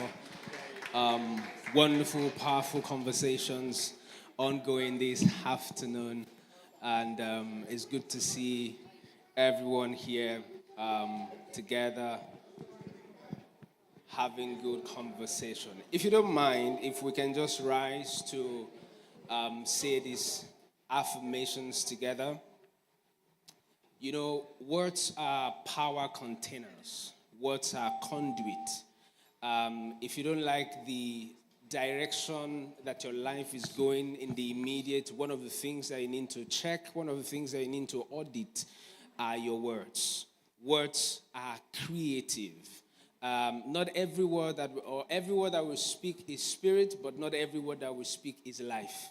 And it's very important for us to be conscious, be deliberate and intentional about the words that we speak. I believe that one of the ways for us to detox is to be very, very intentional about the words that we speak. And in this gathering this afternoon, we want to take a clue because it's important that we're not just saying this once, but we consistently say the things that we want to see in our lives. It's very important that we train our spirit man to only say the things that we want to see. You know, don't say stuff like, I am, my leg is killing me. You know, those casual things, our brain, our body don't know that we are casually speaking those things. They're just going to go into action and start programming the result of our spoken word. And so this afternoon, one of the ways we want to detox is to affirm positive words over our lives. And I believe that as we say these things together, as we speak these words together, our spirit man will begin to be strengthened, rejuvenated, refreshed, and we'll go out of here better people, awesome people. Are we ready to say these affirmations with me? Can we say loudly, say, I declare that my mind is open, alert, and sound. Say, I am whole, I am complete, I am enough for life and destiny. Say, I attract valuable resources and relationships, and I steward them appropriately. Say, I identify critical opportunities, and I maximize them effectively. Say, I run through limits, and I break boundaries. Say, treasures and hidden riches in secret places are revealed to me. Say, I have the wisdom to explore them. Say that one more time. Say, I have the wisdom to explore them. Say, I fulfill purpose, notwithstanding the economy. Say, I'm focused, I am intelligent and wise. Say, the joy of the Lord is my strength. Therefore, I declare that I experience holistic, transcendental performance. Say, I declare I have staying power. Say, I am strengthened, I am motivated and inspired. Say, I see the best in every situation. Say, I attract only good things. Say, I am truly indomitable. Say, I can do the impossible. Say, I'm the light the world needs, and I stay joined up. We're going to repeat, that line one more time, and I want us to get into that attitude, I want us to get into that attitude. I want us to affirm these words to ourselves. Are you still here? Say, I am truly indomitable. Say, I can do the impossible. Say, I am the light of the world. The world needs me, and I stand joined up. Thank you.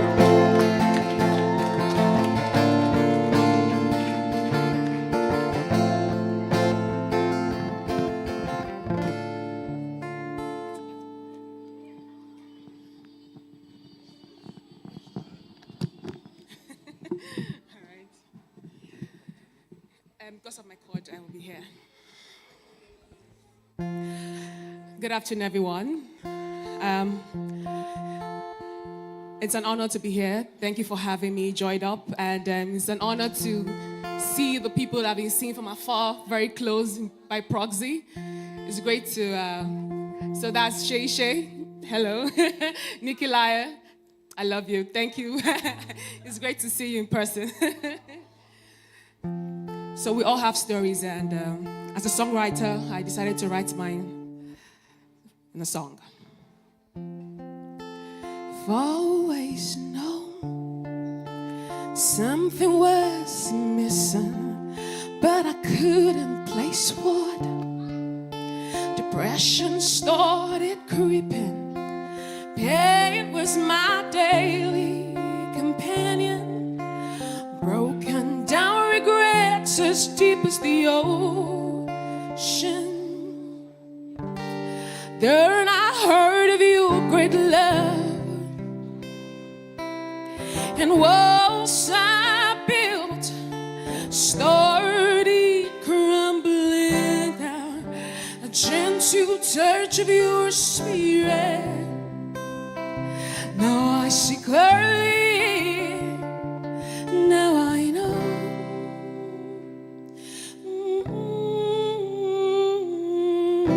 The greater one lives inside of me. The greater one lives inside of me. I have no fear, 'cause I have authority. The greater one lives inside of me. The greater one lives inside of me. I have no fear, 'cause I have authority. Very simple, can I hear you? It's in the greater one, come on now.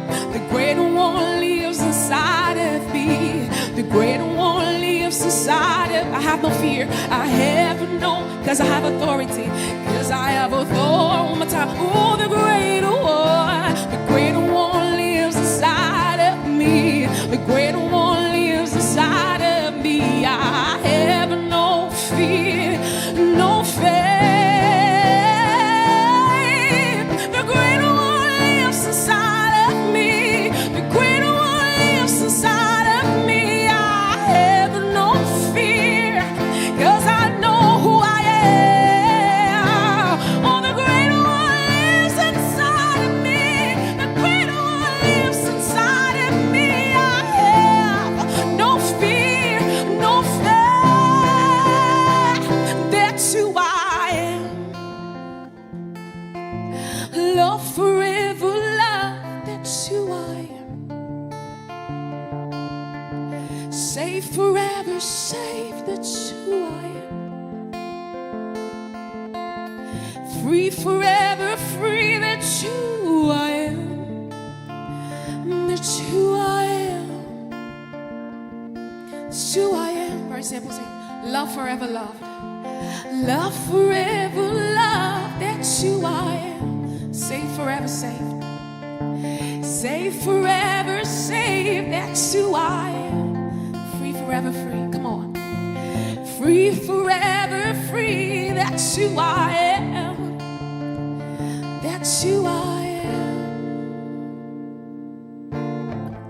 So I will spend my life saying the words you've said, and I will spend my days meditating on the promises, and I will spend my years looking upon that cross. I know just who I am. So I have 5 minutes, so that's my time. Thank you so much.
Hi.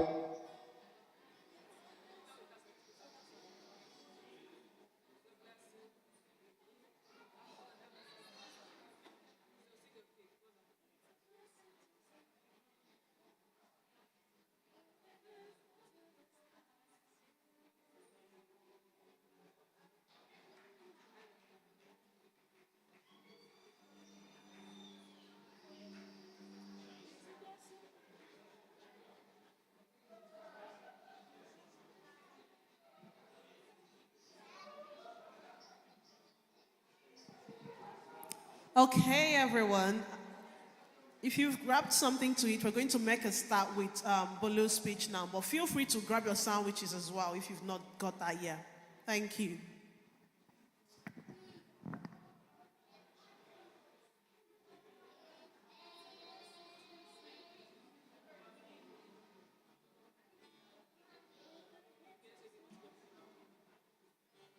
Oh, how are you today? How's doing the conference? How's it going? So far, I believe it's just been amazing. I've been tracking, from session to session, and it's just been very whole and impactful. I'm grateful for the privilege to be able to have stewarded this conference, the Joy Up conference, in the year 2024. So I want to say again, welcome to the rest of your life. Welcome to a life filled with joy. Joy. From the stories you've heard, I want to say a big thank you to everyone who has participated in making this a success, from the panelists and the supporters. And yes, we're going to do the proper thanks giving very shortly, but I'm here to speak on something I believe is very important in the scheme of things about you. I remember it was the 9th of June when it came to my heart that we should organize the Joy Up conference in London, and I at first thought this is weird. Why? And I must say, I apologize that I'm not able to be with you physically. I tried everything I could to be here, and but I'm here on this other side, and I believe that it's still going to be as impactful as it is going to be, whether or not I'm physically or virtually present here at the Joy Up Conference Detox in London. So, so please indulge me as I connect with you virtually, but also I want you to put your heart to what I'm about to say to you, because when I got that instruction to come do Joy Up here in London, I had a very, very heavy burden in my heart that I believe that has been placed there strategically for you to be able to break free of every limiting tendencies. And I say that because I understand how much you work right there in the United Kingdom. You exert so much in making things happen. A number of people reached out to me to say that they'd love to be here, but are unable to because of work. They have a commitment at work. And why do we work? We work oftentimes for economic gain, to be able to have value, to exchange with other people economically, most importantly. And I understand it, why we've got to work. I realized that many of us started out life with a dream, with a vision perhaps, understanding very well what we want to do with our lives, or maybe not even understanding, but having an idea of the. Hi, everybody. I'm sorry to interrupt your break, and I really hate to do this, but we are going to start the video again because Bolu has an important message for us, and I need everyone to listen. So I'm going to ask that everybody please go back to their seats. You can take your tea and biscuits with you if it helps, but please go back to your seats, and then we're going to restart the video. And if you guys just please give us your attention so that we can wrap up on time, that would be absolutely amazing. Yeah?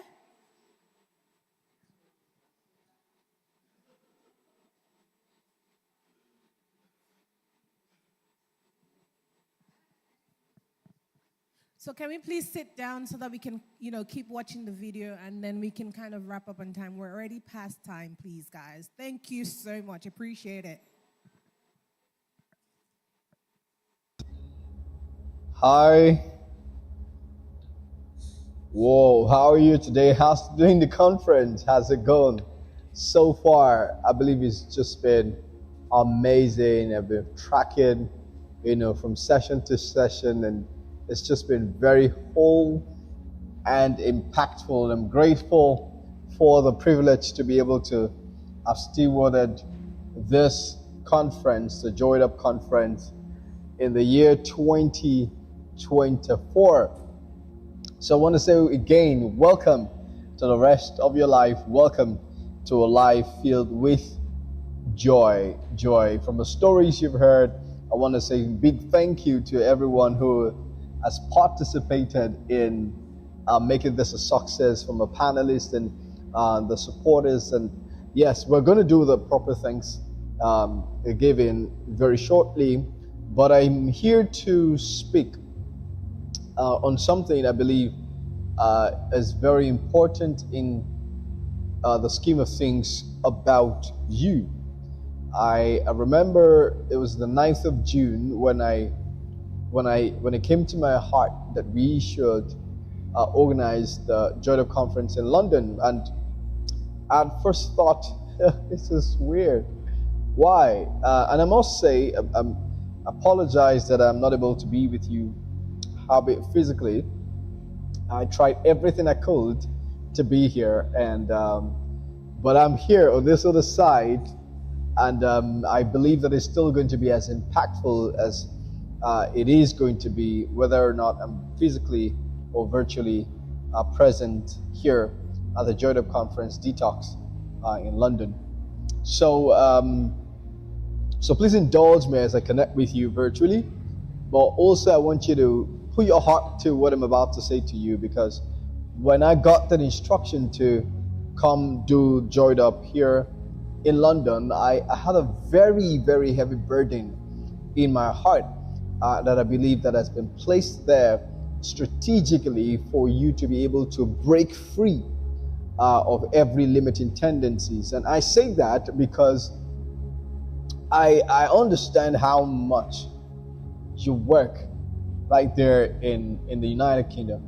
You exert so much in making things happen.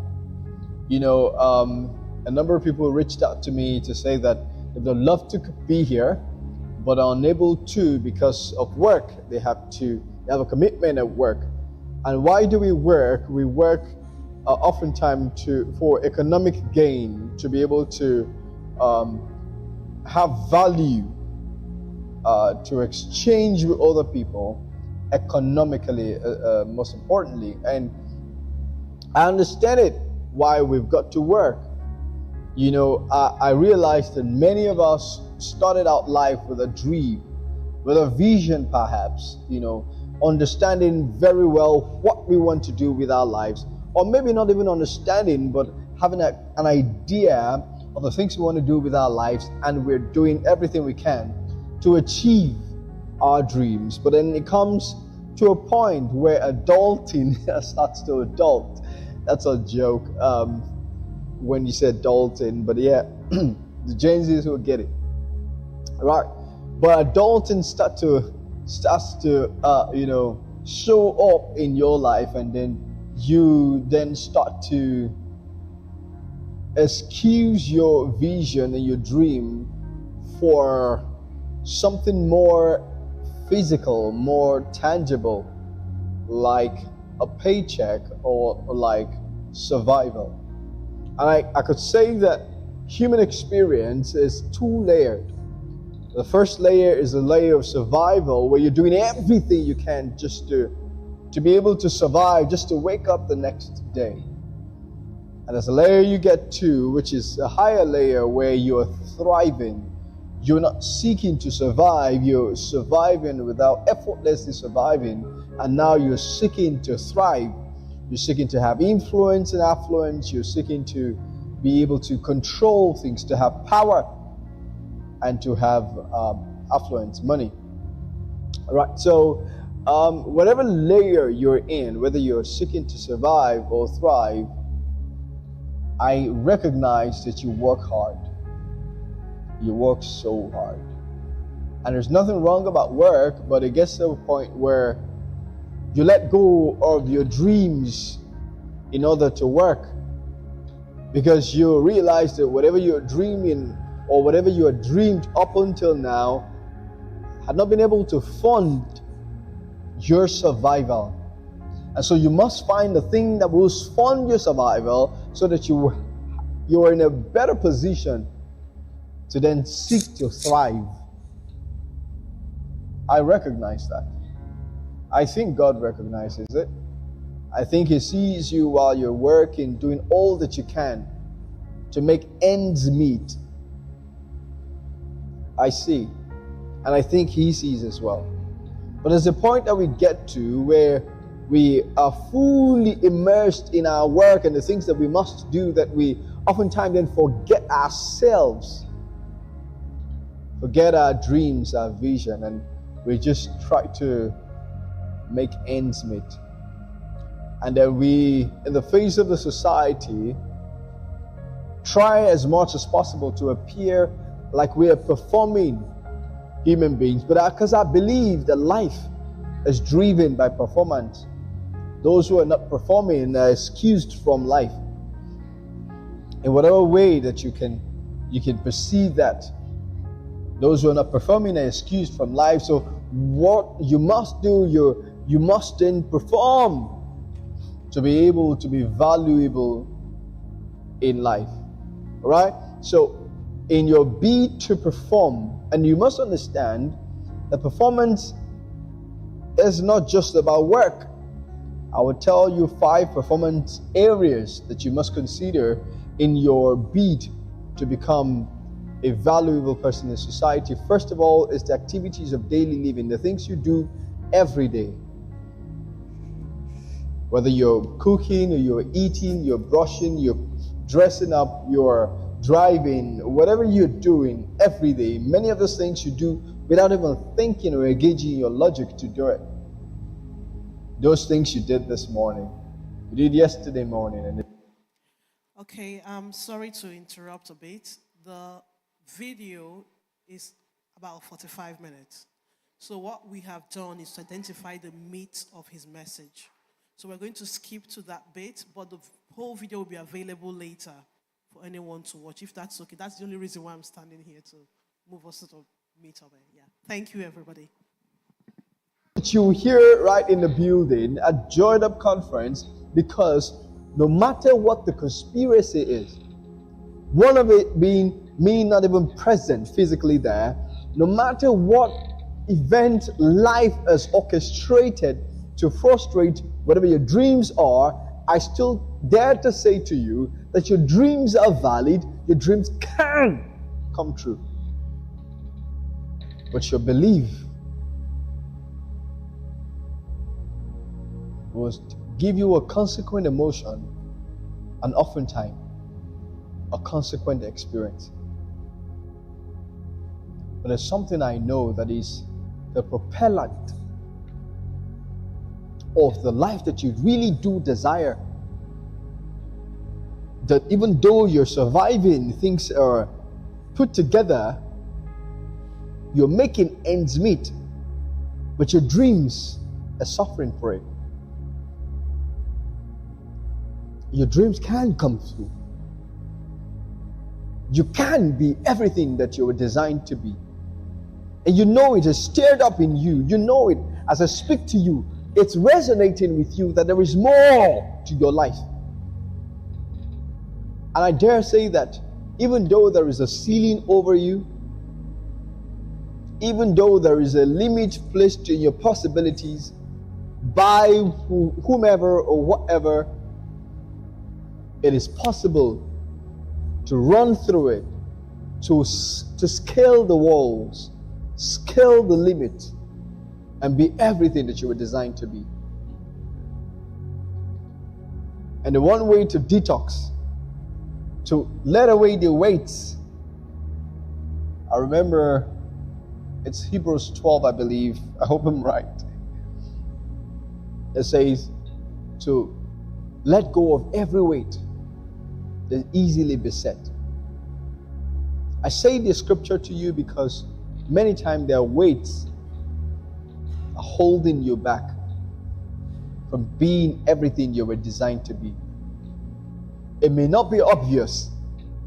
You may think that forgiving somebody has nothing to do with you performing in your job and getting a raise. But everything is linked. And so I dare say to you that your possibilities can surpass the limit that has been set over you. And the only thing I know that propels people beyond limits is joy. I believe joy is energy required for transcendental performance. I remember the context in which I spoke about performance, not just work, but activities of daily living, your spirituality, your leisure, your rest. What makes you have dominion? I believe joy is the energy you require to step out of the hurt, the disappointment, the loss, and step into the life that you were designed to live. I believe so because Nehemiah 8 verse 10, another scripture that I love so much, says that the joy of the Lord is our strength. And so when I'm low and I'm tired and I've worked so hard and I'm earning so little, or even if I'm earning decently but I think that there is more, and I'm trying to make things work and it's not working and I'm tired, there is something that can strengthen me. It's called the joy of the Lord. And in the confusion, I believe David got into that confusion as well. King David, the famous King David, and he says, show me in Psalm 16 verse 10 or 11 the pathway of life. Show me the pathway of life. It says, in your presence is fullness of joy. There is something David got to know. Is that I need energy to be able to transcend the limits that they've set in life. To be able to break through and really thrive.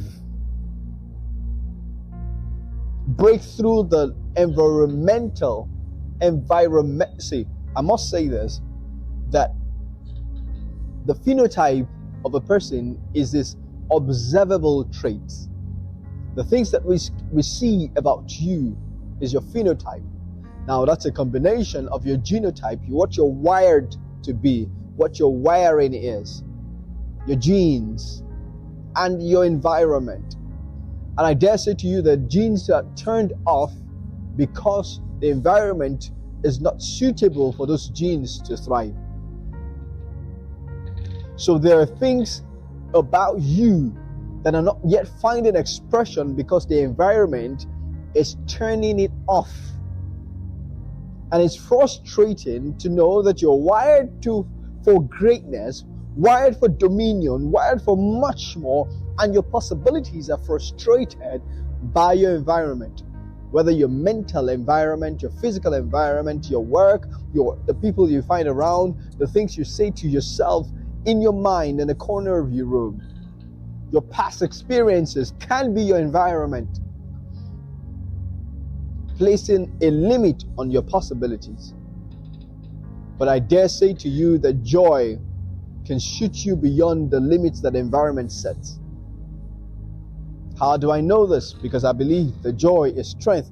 Joy is the energy required for transcendental performance. I say it again, joy is the energy required for transcendental performance. What is transcendental? Meaning it's beyond human expectation. That the limit has been set to you. This is all that we expect from you. You're able to transcend that transcendental performance. And joy is the energy required for transcendental performance. And how do you get joy? David said it already. In your presence is fullness of joy. That when you hold in your spirituality and you say, you know what, I want to spend time with light. I want to spend time with joy. Because everywhere you see light, there is an accompanying joy. I say that again. Everywhere you see light. Archimedes, when they found out the principle of displacement, it got the light of it. It went to the streets screaming, Eureka, Eureka, expressing joy and excitement. Why? Every time you find light, there is joy. If you're in a dark room, you're on an expressway, or you're on an expressway, and you got stuck, your car is stuck. There is no light everywhere. Everywhere is dark, completely dark, and you see a glimmer of light, maybe police light, coming from far. There's something that wells up within you, an excitement. If you've been there for 3 hours, no light, nothing, and you see light, there is something that wells up within you. Every time you see light, there is an accompanying joy. Why? Because God is light. In Him there's no darkness at all. And in His presence is fullness of joy. They that wait upon Him, in His presence, Isaiah 41, I think Isaiah 40 verse 31, says, they that wait upon the Lord, He renews their strength. Remember, strength is joy. So He renews their strength, then they step into transcendental performance. What does it say? It say, they that wait upon the Lord, He renews their strength, then they mount up with wings as eagles, they run, they are not weary, they walk and they do not faint. That is transcendental performance. Where others are giving up and saying, you know what, I will just concede and just try to survive for the rest of my life. You say no, because you have energy propelling you. Isaiah 18 verse 29, it says that by Him I run through the troop, by Him, by God, I leap over walls. I experience transcendental performance because I believe in God. And so I believe one of the characteristics of light, and I believe God is light, apart from the fact that light operates in a speed that's incomparable anywhere on earth. The speed of light is the fastest thing on earth that we know. It's so fast that it can move in 1 second around the earth 7 times. Nothing exceeds the speed of light. Operates in a realm of its own. Interestingly, light is not affected by time, meaning that time slows down to a halt at the speed of light. Why am I saying this to you? I'm saying light is so powerful, and it describes, I studied light and all of the characteristics of light, being a particle, being a wave, speaks about the person of God, the influence of God. It's particulate, it's a matter. At the same time, it's wave-like, like energy. It can be everywhere at the same time, because time is frozen, so it's not influenced by time. Do you see it? So it can be everywhere. There is no today, there is no tomorrow. He is the same, yesterday, today, and tomorrow. Light. But in light, and there is a spectrum of light, what we see is visible light. There's a spectrum of light. One of the parts of a spectrum, you have infrared, you have X-ray, you have radio waves. There is communication in light. Without light, we're unable to communicate as humans. All our digital communication, your phones, you're unable to do any of that without the sunlight, because of radio waves emitted by the sun. And so if there's communication and light, there's communication in God. I'm saying this because you need light for life. You need light to detoxify. Well, when you want to detoxify, they introduce you to some light. When you want to find healing, when some cancer cells want to be taken care of, they introduce you to light. There's so much that light does. Light can heal you. Light can conceal. The more lights you see, the more light you have, the more that you can see. You have direction, you have vision. Even though life has tried to frustrate you, keep you in the dark, when you have light, you have vision. Light has so much capacity for you.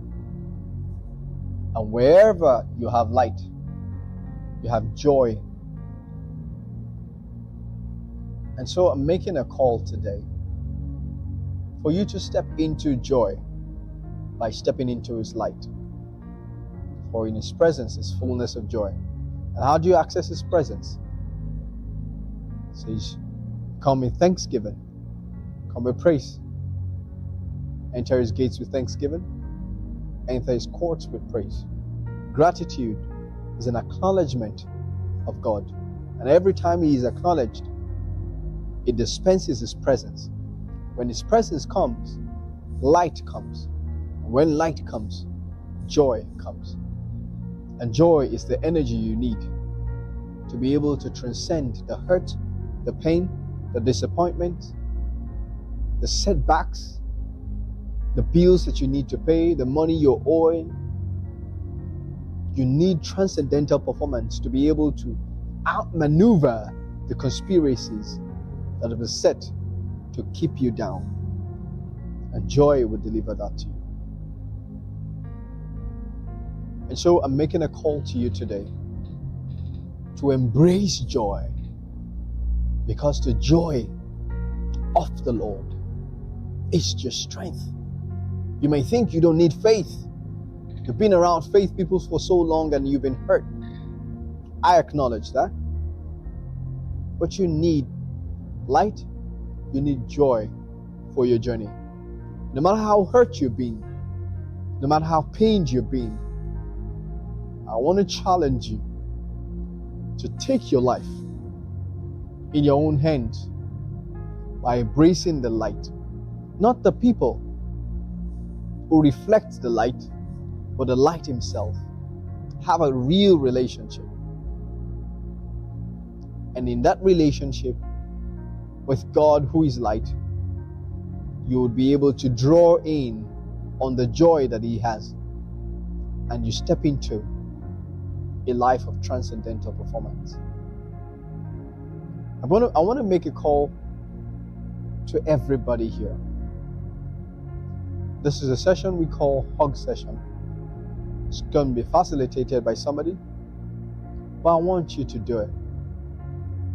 I want you to step into this. You're going to find a neighbor. You're going to give them a hug, knowing that that neighbor has been through so much. At times they've had to cry on their pillows, seeking to be heard, but no one to talk to. The loneliness, the hurt, the pain, it's unimaginable. But they've been through and they've survived. They've survived, and that's why they're here.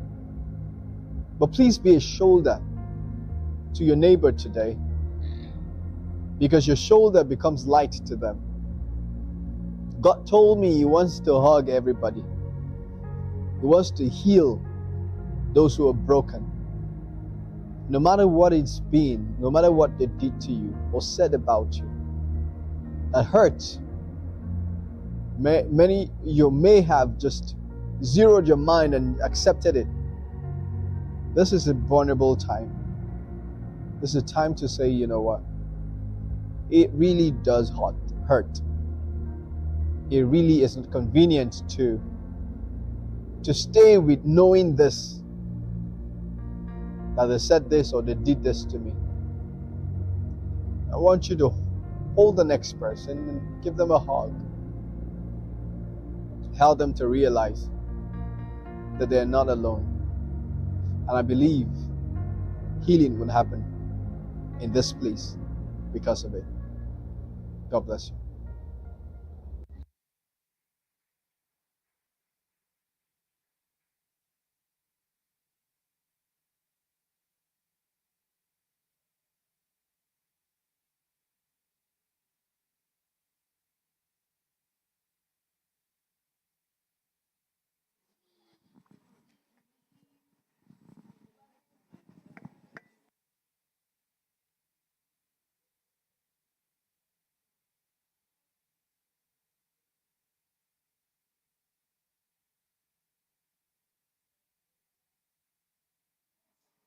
Hello. Oh, now it works. Hi, everybody. My name is Tito, and Bolu has given me the honor of facilitating the hug session. I was gonna say, I'm not hiding. The other guy, Bez, is my husband. We're married. So every time you talked about his amazing wife, that was me. Now you get to see me. I'm here. When Bess talks about our story, it doesn't say everything. Apparently, I just stand here. It doesn't say everything. And, you know, when we got married, And when the baby passed away, that was really tough. But there were some emotions that I think we had to process. And some of the fears that came was guilt. Did I do something wrong? Shame. Everybody's having kids. What happened? What did I do wrong? So the shame of that. The blame. I blamed myself. You see, when I was younger, I had a bit of a wild child lifestyle. My uni partied a lot, dated a lot, got pregnant a few times, and I wasn't ready to be a mother, so I had a couple of abortions. So when I got pregnant and I wanted the baby and the baby passed away, I was sure God definitely was punishing me. Like, I blamed myself. I deserved this punishment. I did not deserve that child. I did not deserve to cry. I did not deserve to be angry. I did not deserve, because I thought, you know what, this is God's way. And so there was also that, the shame, the guilt, the blame, and of course, the fear of rejection. Our marriage was struggling. I thought at some point, Bez is going to see through this mess. And I said, I'm not doing this anymore. I say all this to say, in one instance, there were 4 fears. I've been reading a book called Fear is a Liar. And in the book, the man breaks it down and says there are 4 major fears we all have. Shame, guilt, blame, rejection. A lot of our fears, a lot of our sadness, a lot of our depression, a lot of our unhappiness are based on one of these fears. When Shay was talking, the abandonment issues, that's a fear of rejection. You're probably thinking everyone's going to reject me, so you're probably going to places worried. Do I belong here? Defensive, already angry before anybody had said anything to you. And then if you're a performer, Nikki, you come from a good family, you're thinking, oh, would they blame me that I did something wrong? The guilt. Yewande, you're sharing your story and there's a shame, I failed. I was meant to walk into my dad's footsteps, and now I've done it so well, and now I have to admit that I don't want to do this anymore. Cora, your story. The rejection you'd have felt, even from your dad, and then having to go through that. I say all this to say that at some point, it's obvious that we all need a hug. And the verse that helped me when I was going through the shame and the guilt and the self-doubt and insecurity and all of that was in Romans 8. And it says, now there is no condemnation for those who belong to Christ Jesus. And then when you go down in Romans 8, this for me is one of the holy grails of healing. He said, who then will condemn us? No one. For Jesus Christ died for us and was raised to life for us, and he's sitting in the place of honor at the right hand, at God's right hand, pleading for us. I always think about it. Every time I'm thinking I'm going to die in this guilt, in this shame, in this fear of rejection, Jesus is literally there speaking for me. He's taking my place. He's explaining. I know how she's feeling. So I know that I'm free from those emotions. I don't have to carry those burdens. And so I imagine that God is really giving me a hug on those days when I feel like I'm going to drown in this ugliness. And then it says, can anything ever separate us from God's love? Does it mean He no longer loves us if we have trouble or calamity or are persecuted or hungry or destitute or in danger or threatened with death? No, despite all these things, overwhelming victory is ours through Christ who loved us. And I am convinced that nothing,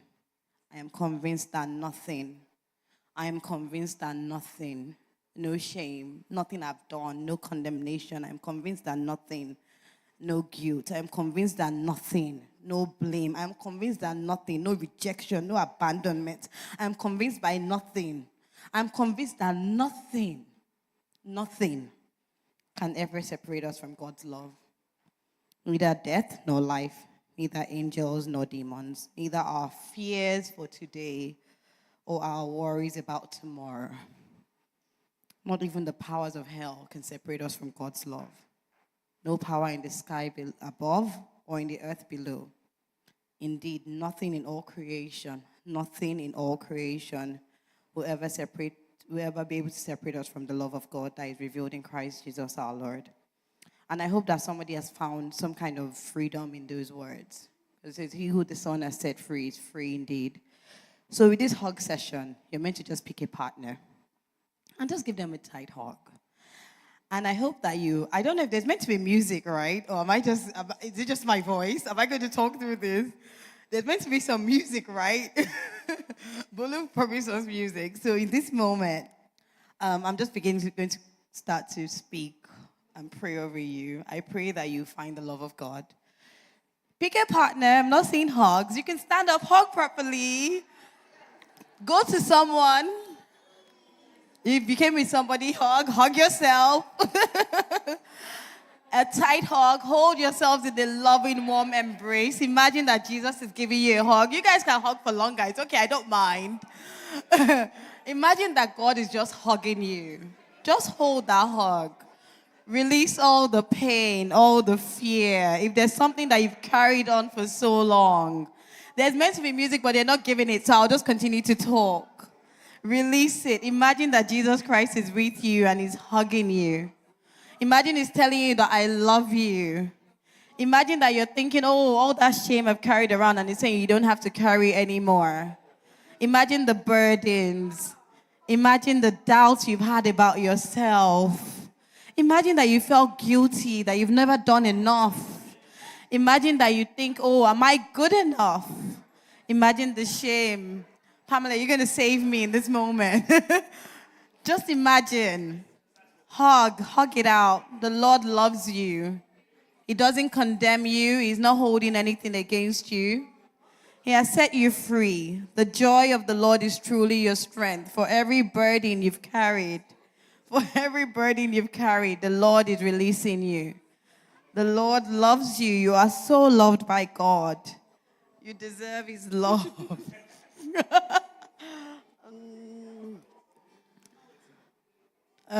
Thank you, Pamela. I'm about to go. My mom passed away a month ago, and I've carried the guilt. Did I do enough?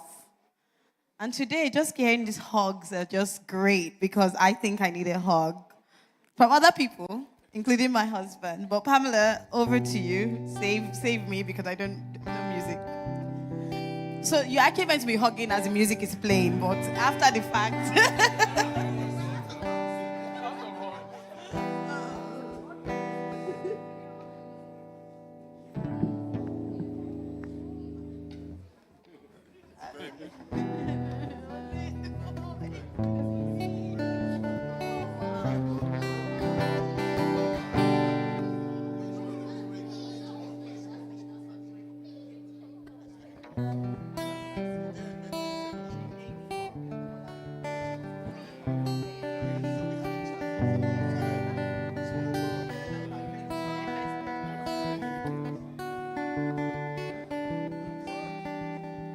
Lord, we thank you.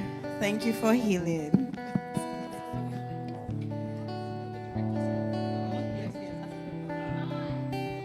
Thank you, Lord, for healing. Thank you for setting us free. For I spoke a word. Thank you, Lord Jesus. You're singing over me. You've been so, so good to me.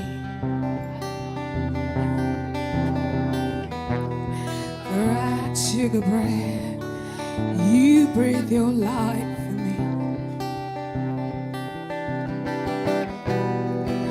You've been so, so kind to me. And all the overwhelming, never-ending, reckless love of God. Oh, it chases me down, fight till I'm found, leaves the 99. I couldn't earn it, and I don't deserve it. Still, you give yourself away. Oh, the overwhelming, never-ending, reckless love of God. Yeah. Ooh, yeah.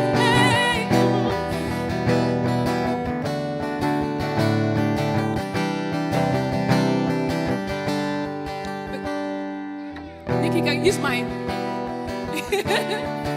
Still your love fought for me. Ooh, yeah. You've been so, so kind to me. When I felt no word, when I felt no word, you prayed it all for me. Oh, thank you, Jesus. You've been so, so kind to me. All the over to me.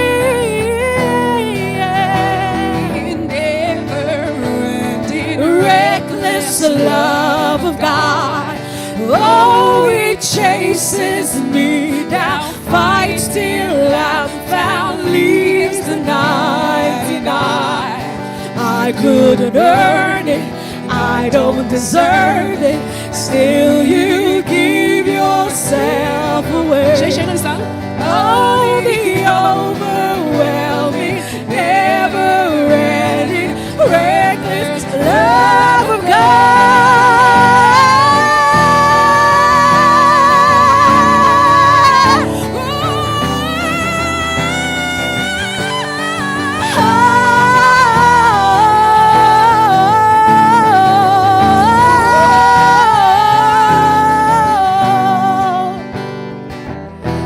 No shadow you won't light up, mountain you won't climb up, coming after me.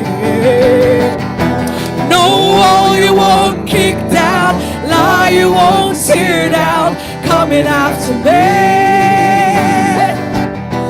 No shadow you won't light up, mountain you won't climb up, coming after me. No wall you won't kick down, lie you won't tear down, coming after me. No shadow you won't light up, mountain you won't climb up, coming after me. No wall you won't kick down, lie you won't tear down, coming after me.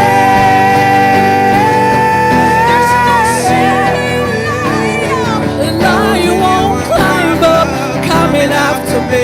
There's no shadow you will light up, no shadow you will light up, mountain you won't climb up, coming after me. In the name of Jesus. No shadow you won't light up, mountain you won't climb up, coming after me. No shadow you won't light up, mountain you won't climb up, coming after me. There's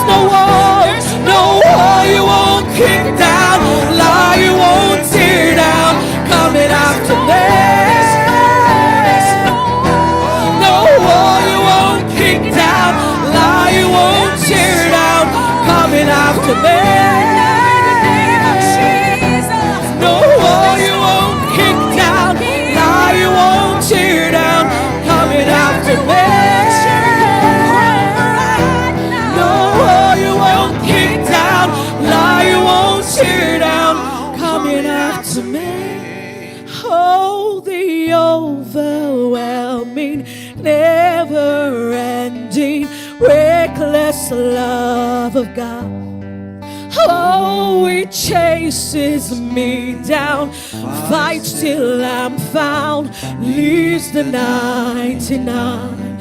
I couldn't earn it, I don't deserve it, still you give yourself away. Oh, the overwhelming, never-ending, reckless love of God.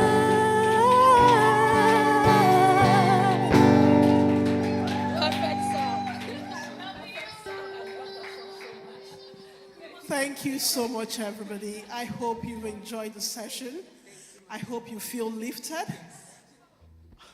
I hope you've been liberated. I hope you found some sense of peace, hope, and purpose. We are all humans. Even those who are celebrities are dealing with the same things we deal with every day. So you go out and be empowered and keep representing God and knowing that the light always overrules the darkness. Thank you so much.